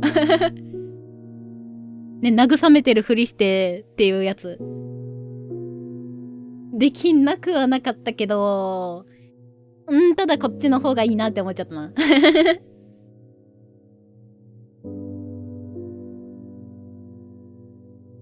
というので、まあこんな感じのゲームです。はーい。っ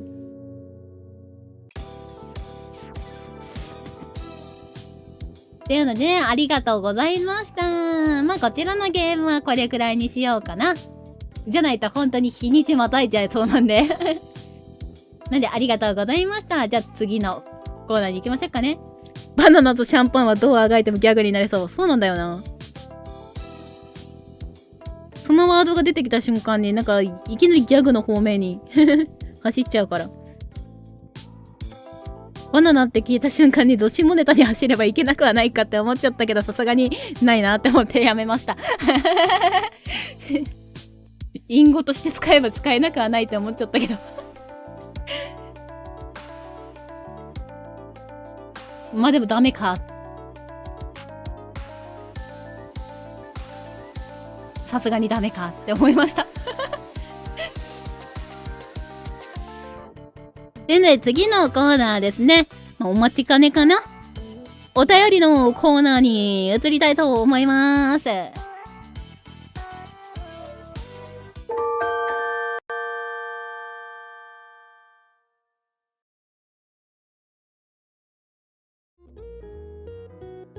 はい、ということで移ってまいりました。お便りのコーナー。というので、まあこちらではですね、まあ全クリア後のアンケート答えてくださった方に、まあお便りを募集しておりまして、まあね、聞きたいことあったら送ってくださいみたいなね、生配信でお答えしますっていうお便り募集しておりまして、そちらで届いたお便りについて答えていきます。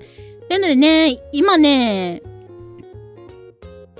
結構いっぱいいただけてて、今回だけでね、すべてに答えきるのは難しいので、まあ、順番にね、届いた順に届いていこうかと思います。ちなみにこちら生配信でね、絶対に全部答えますのでね。まあ、次回に持ち越しみたいな感じになりますね、今回。出なかった場合は。って感じです。なんで、北順です。では行きましょうか。まずまあね、1から10、1からそうだな、今回5通くらい読んでいこうかなって思います。です。のでよろしくお願いします。ちなみに本当に北順に読むから私、これくらいの順番で送ったんだっていうのはわかるね。送ってくださった方は。なので、まず、1通目。ラジオネームみかりんさんより。はい。ヤンデレ大好きなので、こういった作品を作っていただいて本当に感謝しています。ということで、感謝をわざわざ送っていただいてありがとうございます。まあ、お気に召したなら何よりでございます。ね、私らもね、ヤンデレ大好きなんでね、まあ、同志ということで。はい。まあ、こちらのゲームですね。本当に。真相を知ってから、またゲームを最初からこの時どんな気持ちでこの言葉言ってたんだろうなーっていうことを考えながらね、プレイしてみると結構印象違って楽しんでね、何回でも遊んでいただけると嬉しいです。素敵なお便りありがとうございました。でね、結構、こんな感じでゆるく答えていきます。ということで、まあ、お次のお便りに行きましょう。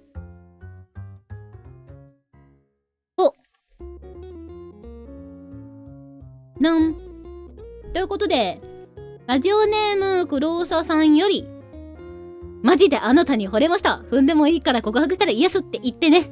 マジラブです。あなたの無駄な時間を私にください。ということで、赤田くんで答えてください。とのことです。いやー、いいですね。ではですね、まあ赤田に一言ずつ答えてもらいましょうか。でね、わかりやすくちょっと赤座だけ表示しようかな。よっ。ほいほい、ちょっと今書いてね。ということで、ちょっと CV ライで申し訳ないんですが、やっていきましょう。はい、まず、マジであなたに惚れました。惚れてくれた？ありがとう。知ってるよ。なんでもいいから告白したらイエスって言ってね。あの日の告白、断ってごめんね。あの時は俺も君が好きなことを自覚できてなくて。その分これから伝えていくから。あと、俺に人を踏む趣味はないんだけど。でも、君が望むなら、また今度してあげようか。マジラブです。あなたの無駄な時間を私にください。無駄な時間を過ごしてる気はないよ。君といるのも俺にとっては大切な時間だから。だからこれからも、いい子でいてね。らしいです。はい。ということでね。まあ結構頼んだらやってくれると思います。こんな言い方してるけど結構赤座も乗り気だと思いますよ。はい。ということでね、素敵なお便りありがとうございました。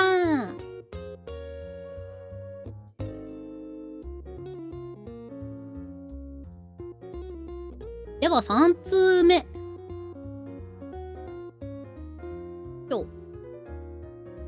ラジオネームかなとさんより、しゅんくんに聞きたいんですが、あの激物赤座くんからどうやって主人公いじめや主人公が横からさらわれないようにしたのか聞きたいです。お付き合いしたからといって諦めるような激物ではない気がするんですよね、赤座くん。ね、激物だよね。赤座。というので、はい。ね、これについてはですね、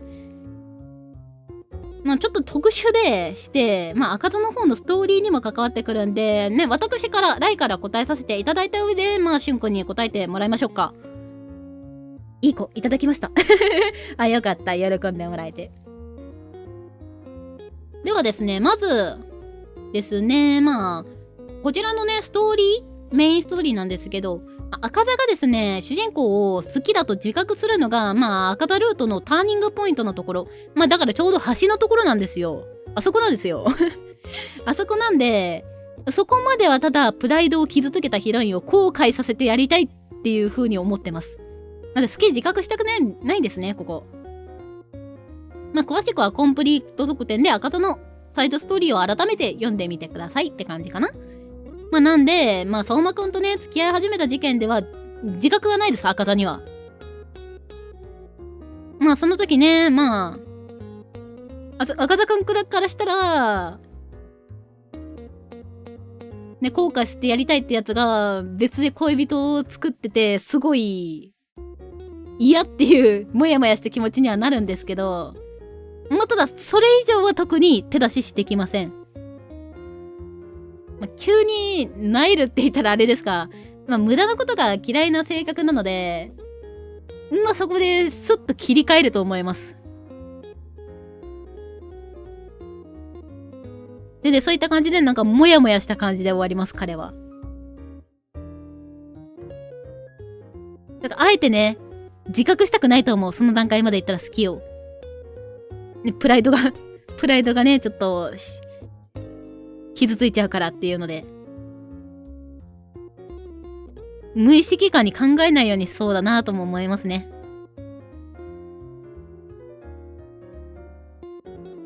でですね、まあそのいじめ自体もですね、まあそもそもね、赤田とヒロインちゃんの関係に嫉妬した樹脂が始めたものですので、まあ相馬くんっていうね、想定外のね、想像外の恋人が登場し、まあ、実際ヒロインちゃんと赤田なんもなかったっていう勘違いの気まずさとか、まあ困惑とか、まあそんな感じでうやむやになった感じです。まあ相馬くんのハッピーエンドのところみたいな感じです。なんでまあ彼女たちもまあ赤田くん取られないならヒロインちゃんに特に構う必要はないっていうね、すごいドライなっていうか、まあひどい理由なんですけど。まあそんな感じでしたよと。ということでね、まあ俊子に答えてもらいましょうか。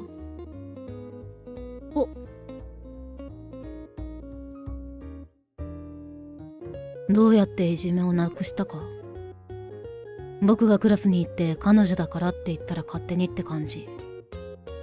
まあ、結構背は高いし、あいつらもビビったんじゃない。僕が最高校の理事長の甥いなことも調べたらすぐにわかるし。ああ、そういや。大切な彼女だし、傷ついてほしくなかったから、できる限りそばにいるようにはしたかも。らしいです。はい。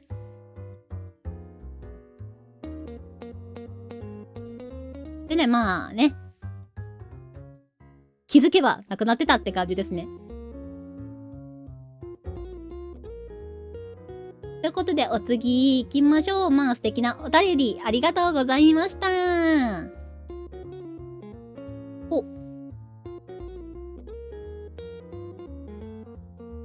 ということで、4通目。ね、たくさん書いてくれました。ラジオネーム、ゆきさんより。こにも性癖に刺さる素敵な作品を世に出していただいて本当にありがとうございます。出会えて幸せです。幸せです。いや、ありがとうございます。嬉しいです。本編ではなかったのですが、もし赤座くんと相馬くんがエンカウントするバチバチの三角関係展開になったらどうなるんだろうと妄想がはかどって仕方ありません。サンド好きゆえ、どうあがいても逃げた方がいいのに、この二人に捕まりたい欲張りなオタク心が暴れます。大先生は、もしも攻略対象の二人がであったら、どんなバチバチ展開を繰り広げてくれると思いますか？あと、相馬くんの身長を見た瞬間にタッカッとびっくりしました。抱きしめられたらヒロインちゃんがすっぽり収まって隠れちゃいそうですね。相馬くん、自分の腕の中にすっぽり収まってそのまましまえちゃいそうなの好きそうだと思いますが、そこのところいかがでしょうか？最後質問かどうか謎です。すみません。ということで、ありがとうございます。先生だなんて嬉しい。ね、この方ね、他でもたくさん語ってくれてて、とっても嬉しかったです。ありがとうございます。ではですね、まず、バチバチエンカウントの三角関係なんですけど、これですね、実は初期構想段階からあってあったんですよ。ね、ヒロインちゃんがどっちつかずな対応した場合のエンドとしてね。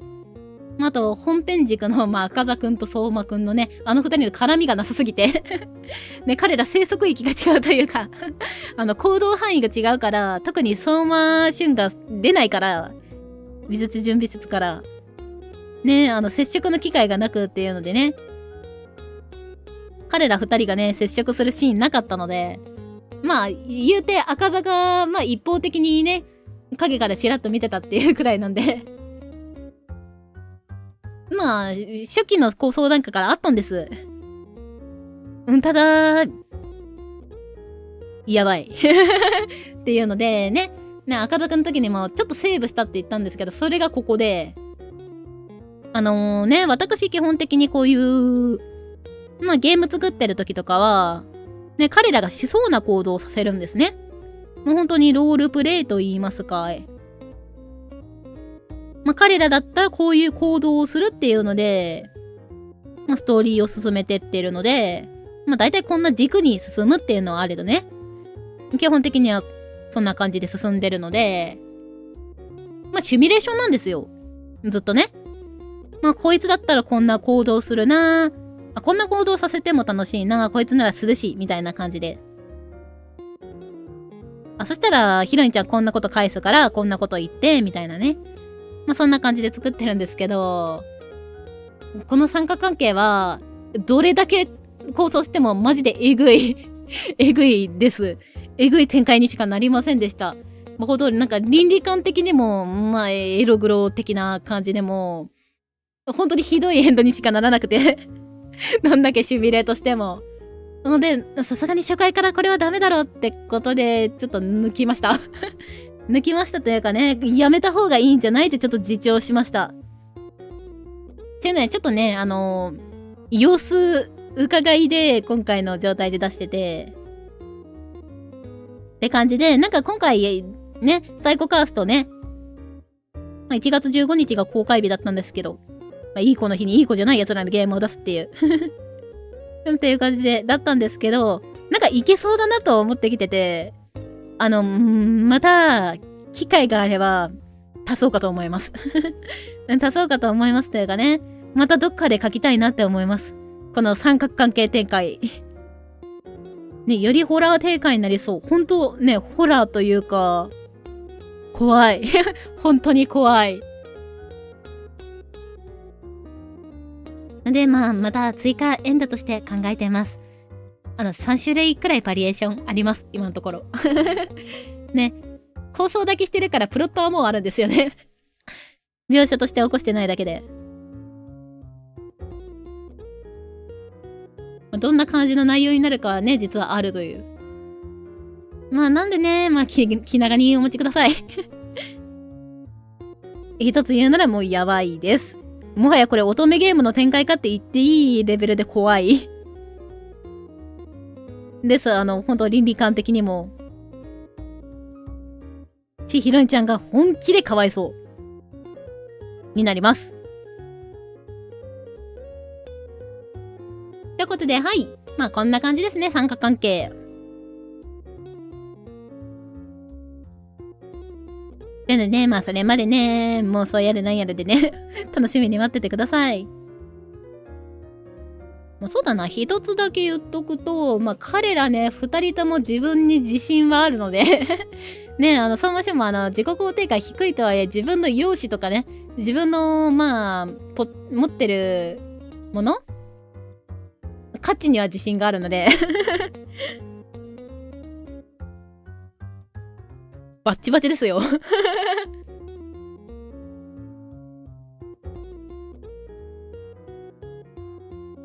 ていうのでね。あと、もう一つ言うと、これはないっていうので、ヒロインちゃんを共有する的な展開は、ないです。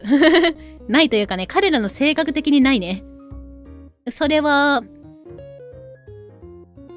彼らのプライドが許さないと思います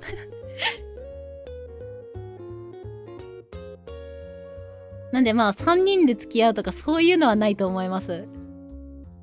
それするぐらいならどっちかを潰すに走りそう。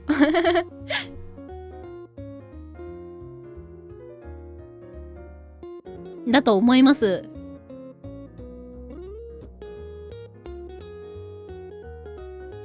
二人が己のポテンシャルを生かしてバチバチするのは見たすぎる。ね、もう、私も出したいから。ね、楽しみにしててください。ね。まあ、怖いけど、まあ、ひえーってなる展開にはなると思うよ。ゾクゾクするというか。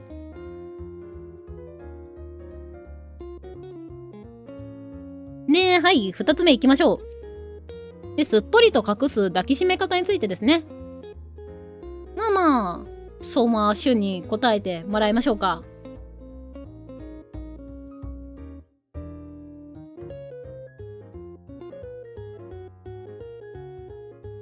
なんで抱きしめるの好きか。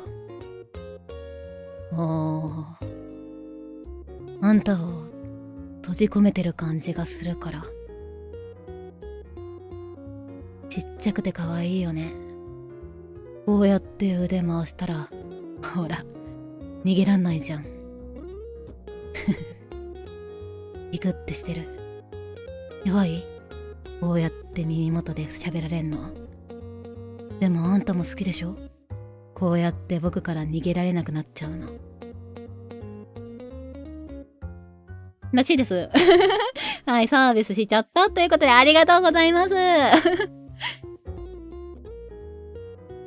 ね、相馬俊、好きあらば口説くね。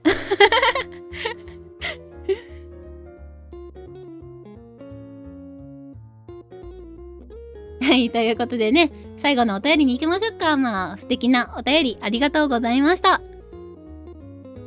ね、ライとしては長文大関係なんでね。むしろ私が長文書く側ですからね、普段。ね、一言でも、ね、こんな感じでね、というかね、まあ、たくさんお指摘あたりしていただいても私は嬉しいです。はい。というので、最後の、行きましょう。はい。ラジオネーム、ロコちゃさんより、質問です。相馬楓さんが相馬くんに対して実のところどう思っていたのか気になります。彼の最後の言葉が相馬くんの呪いとなってしまいましたが、楓さんに対して依存するほど嫌いで大好きだった相馬くんのことを楓さんはどう思っていたのでしょうか。相馬くんの思いは知っていたのでしょうか。ということでね、この方にもね、たくさん感想文書いていただきました。ありがとうございます。でですね、どう思っていたかって話なんですけど、ここですね、最悪のすれ違い起きてまして。ねえ。あ、誰かが死んじゃいそうになってるわ。これなんですけど、今の間だけ表示させとこうか。まあ、本当に最悪のすれ違いというか、楓さんはですね、俊のことをちゃんと大切に思ってました。でもまあ自分よりね、才能を伸ばす、まあ俊に嫉妬する面もあって、まあ嫉妬する兄らしい姿を見せたくないってことで避けてました。かっこいいお兄ちゃんでいたかったんですね。まあでもそのせいでですね、荒れた生活を送るようになる俊を、まあこれはまずいとやんわり止めたりもするんですけど、冷たい対応をね、俊には取られ、嫌われたんだと思い、さらに距離が離れ、まあ、結果としてストレスになって、まあ病気になって、ということで、まあ何もできなくなって生きる気力をなくしてしまったという、本当に、もっと話し合ってよって言いたくなるようなことが起きてました。ね、この二人に対してもね、またどっかで出したいですね。この二人もとても味のあるというかね、楓さんもですね、実はどんな感じのっていうのあるんですよ。もうまた楽しみにしててください。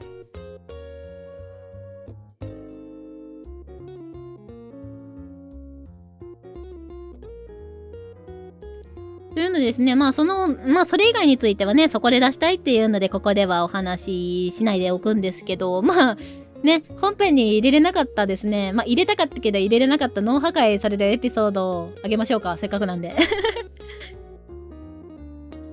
ね、幼少期の、まあ、やりとりなんですけど、まあ、こんなことあったんだろうなっていう感じのやりとり。ね、シュンがね、ぐずぐず泣いてるんですよ。もう昔、人見知りでね。そんな感じの子だったもんで。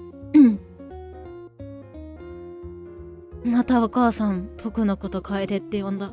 僕のことなんていらないんだ。シュン。そんなことないって。僕らがそっくりだから間違えちゃうんだよ。僕だってシュンって呼ばれることあるし。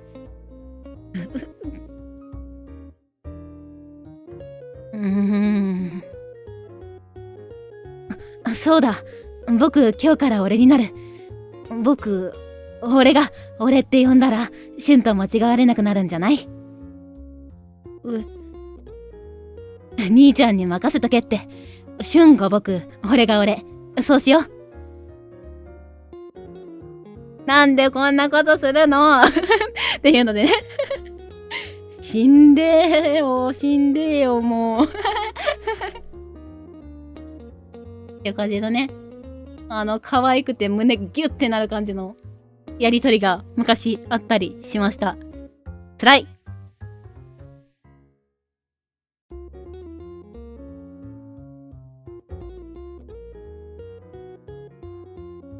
ということでですね、まあ、今回読んでいくお便りは以上です。ね。これ以降のお便りは次回に持ち越しですね。って感じになります。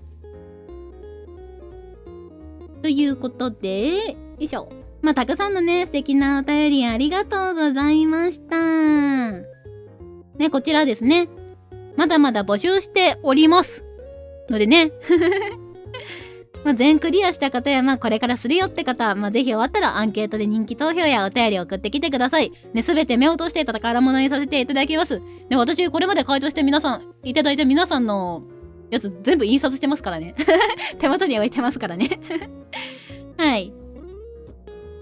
なんで、たくさんあったら私のフォルダが潤います。よろしくお願いします。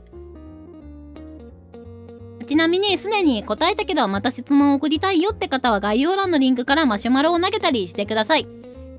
ね、今回のように、まあ、順番にはなっちゃうんですけどね、回答させていただきますので。まあ、その場合はマシュマロ投げてください。尊い、しんどい、ありがとうございます。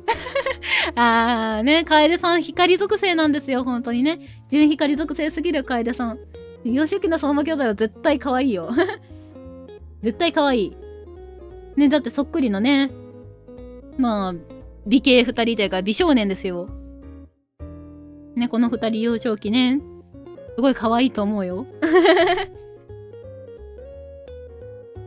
でね、今相馬くんあんな感じだけど昔は本当に楓さんにべったりな感じの。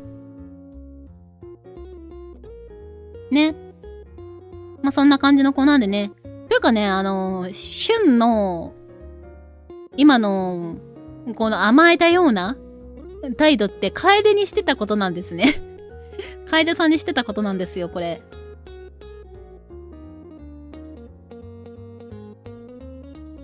で、この旬の、まあ甘いような対応って結構楓さん譲りなとこあります。楓さんがふわふわした喋り方するんですよ。まあゲーム内でも多少は出てきてたんですけど、相馬くんというかね、しゅんくんを通して。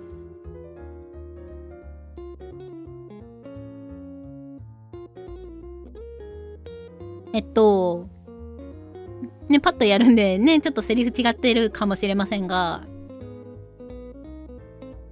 俺書いてるみたいで変だった、とか。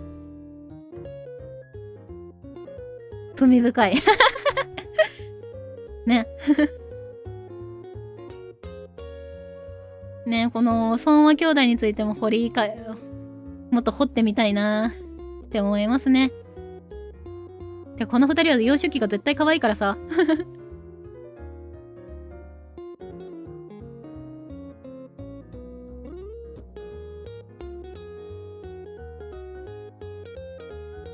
まあね、もし、ね、その相馬兄弟のやつやったらやったでもっときつくなるんだけどね。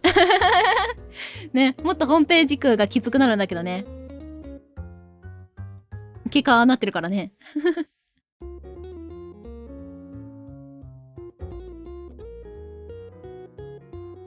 っていうので、まあ、こんな感じですかね。まあ、本当に素敵なお便り皆様ありがとうございました。では、そろそろですね。移っていこうかと思います。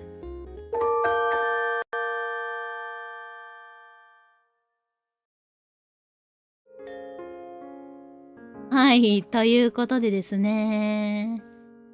まあ、ここまで本当にありがとうございました。ちょっとあれが、ルームチャットが変な感じに出ちゃってるな。ちょっと消しますね。っていうので、はい、そろそろ、ね、お別れの時間が近づいてきましたよっていうことで、まあ、聞き覚えあるよね、これ。この曲ね。下校の時刻が近づいてきましたってやつですね。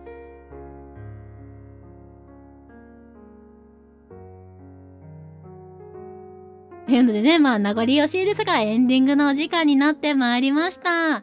ということでね、お便りがまた溜まり次第、次回も行っていきますということで、今溜まってるんで、次回ももうやります。はい。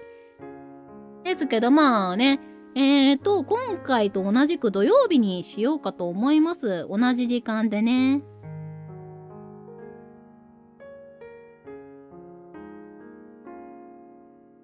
でですね、まあね、土曜日ちょうどね、言ってたじゃないですか。続編出したいって。っていうので、ね、ちょうど発表も重なりますんで、ね、発表予定も重なりますんで、そいつについてもね、軽く紹介したりとかもしたいな。まあ、さすがにね、出してすぐなんでね、ネタバレについてはやらないんでね、紹介するだけなんですけど。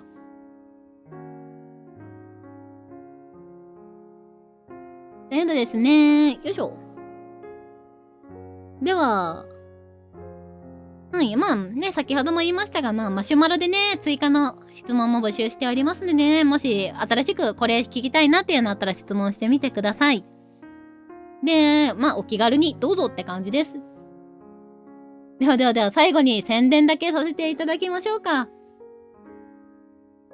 というので、まあね、宣伝事項が結構あって、まあ、一つずつね、やっていきましょう。まあ、まずはですね、よいしょ。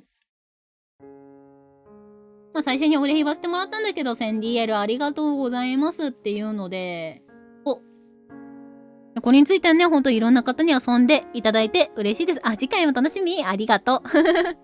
ね、次回も似たような同じ感じでやっていきます。次回はですね、まあ、オープニングもっと早くなるかなって感じです。今回は初回だからダイジェスト映像を流したけど、まあ次は普通に、まあ、最初からやっていこうかなって感じにしようかなって思います。です。でもほんと 1000DL ありがとうございますね。もしお好きなご友人とかがいらっしゃったらね、本当にお好きな方にだけなんですけどね、まあ、これ刺さるだろって人いたらおすすめしてあげてください。はい。ね。まあ刺さる人に刺さる内容になってるはずですので、まあトラウマになる人は本当にトラウマになっちゃうけどね。ってんで、ちょっと不定形に戻っとこう。っていうので、お次、ね、始まる前にも言いましたが、今ね、2月いっぱいバーチャルチョコを公式アカウントで募集しております。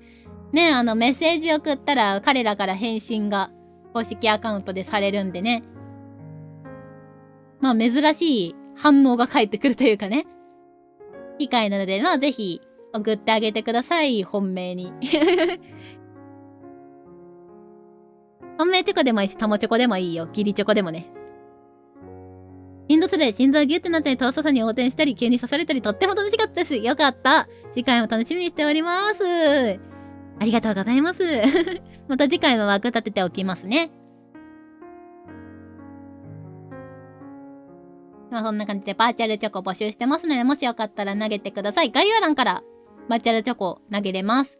これ特に登録とかいらなかったっけいらなかったかと思いますので。もうメッセージ送ってみてください。でどんな感じで返信返ってくるか公式アカウントでもうすでに返信してるのがあるから確認してみてね。で、お次。まあ、皆様ね、こちらはサイコカーストね、クリアしていただいた後に来てるかと思われますが、まあ、絶賛無料公開中ということでね。まあ、現在、ノベルゲームコレクションさんと、まあ、ブースあと、新しく、プリシーさんで公開しておりますのでね。まあ、お好きなところで遊んでみてください。ノベコレカンさんがスマホで遊べるから結構おすすめかな。楽に遊べるから。だし、まあでも、スマホで遊ぶ分、ちょっと重くなっちゃってる部分もあるから、そういう意味でスムーズに遊びたいって言うんだったらブース版がおすすめです。で、そっちの方がダウンロードなんで、スルスル動くかと思います。なのでね、ブラウザ版というか、ノベコレさんでちょっと動作が重いなって思ったらそっち、パソコン持ってる方は映ってみてもいいかもねって感じです。あとはセーブデータの引き継ぎができるってのが大きいよね。っていうのでね。まあ、もしよかったら、やってみてください。で、ちょっとね、ここから先、真面目な話にはなってしまうんですけど、ね、サイコカーストですね、現在5紙幣求めておりまして、まあね、今後のね、続編制作や、まあ一番はお声を当てたいっていうのがあって、まあ、今後のね、ゲーム展開にあたってどうしても資金が必要だということで少しずつですがご支援用のグッズを出し始めています。っていうので、まあ概要欄にあるブース版のページに載せてるんですけども、まあこちらみたいな感じで、こんな、感じのエンドカードをですね、ご支援のお礼品として用意しております。まあスマホの壁紙にできるやつですね。っていうのでね、もしよろしければなんですけど、まあ無理のない範囲でね、応援していただけると嬉しいです。まあイメージとしては、クラウドファンディングみたいな。ね、いただいたお金を主にボイス化の資金として、まあ貯金させていただきます。ということで、今ね、ブース版に新しくエンドカードのサンプルを追加しました。ちょっと見せよっか。ちょっと待ってね。これじゃなくて、ドン。これですね。ちょっと背景真っ暗でごめんね。まあこんな感じのね、なんかこれは透かしが入ってるんですけど、だいたいこんな感じです。こんな感じでスチールがあって、顔が近くて、その時言われたセリフが載ってるっていうオタクの喜ぶやつ。というか私が喜ぶやつですね。ライは喜びました。っていうので、まあこんな感じでセリフが載ってて、で、まあ下の方にちっちゃくサイン、ミニメッセージ的なのが載ってるって感じの内容です。こちらブースで無料でダウンロードできるサンプルなんでね、もしよかったらちょっと見てみてください。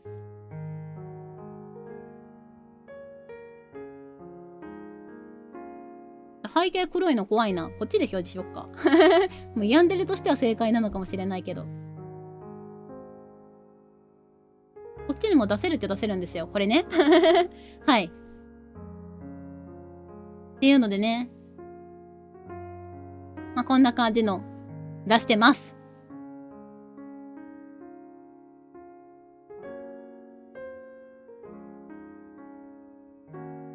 で、まあ手軽に思い出したい方とか向いてるかも。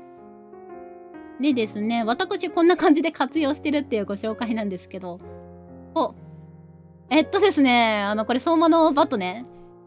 相馬のバットを予想外に刺されてっていう。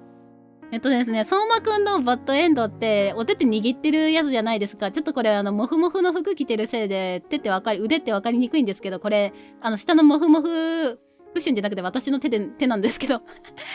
はい。これね、彼ね、暗い部屋でスマホを左手で持って、左下にして寝転がった状態で見ると、マジで手繋がれてるみたいで予想外に夢女子になっちゃったっていうのがこれ怖い男ですよ、本当に。こんな感じの遊び方します、私は。で、このエンダーカードのやつ、これはなんか文字入ってるやつなんですけど、文字入ってないのも用意してます。文字なしでスチールと下のサインだけみたいなやつも用意してるんで、まあ、もし、よろしければご支援よろしくお願いしますというね、ちょっと真面目な宣伝でした。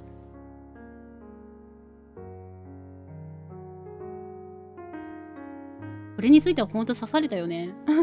私もなんかそんなつもりで作ったわけじゃなかったんだけどね。全エンド作ろうって思って7つのエンド全部欲しいよねってやって、まあ、とりあえず顔を大きく表示しようって思って。あとね、文字がいい感じに入るようにやろうってやってたら、まさかこんな感じに使えるとは思ってなかったよね。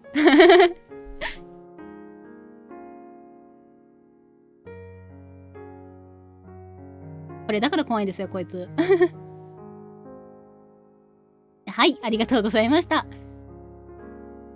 最後に、ね、これまでね、というかね、途中で人気投票の結果と言いましたが、これですね。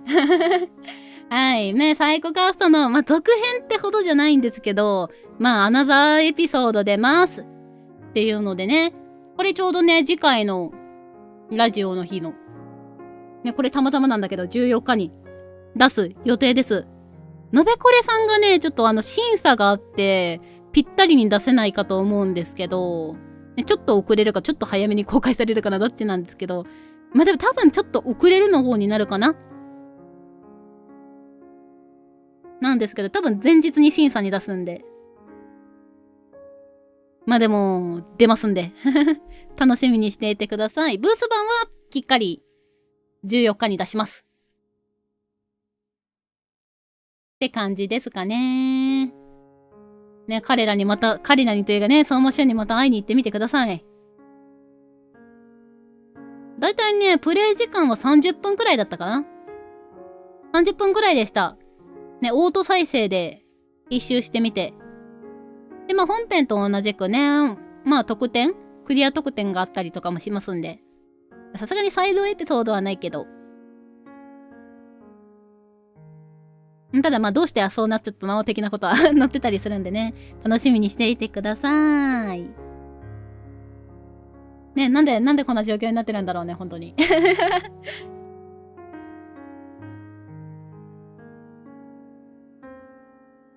ということで、そろそろ終わっていきましょうか。日にちまたぎそうだしね、これ以上やると。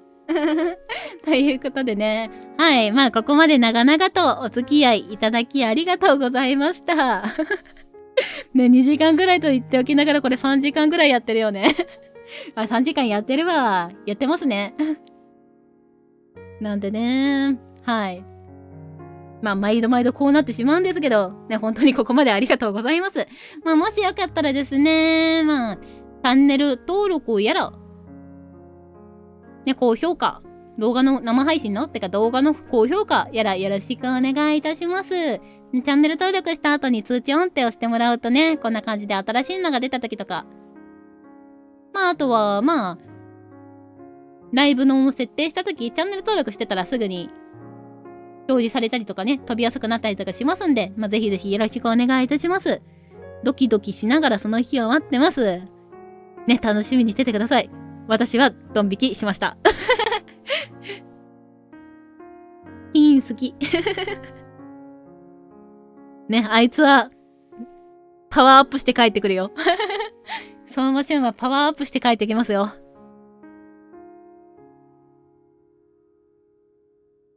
ね。まあ、ドロドロのバレンタイン楽しみにしててください。はい。はい。ということでですね。はい、終わります。はい。まあ、こちらの生配信、アーカイブ残りますんでね、もしよかったらね、見返したりとかもしてみてください。では、次回も、ね、また土曜日21時からお会いいたしましょう。ね、今後もサイコカーストをどうぞよろしくお願いします。以上、お送りしたのは岡田来でした。では、いい夢を見てくださいね。おやすみなさーい。お疲れ様でした。またねー。バイバーイ。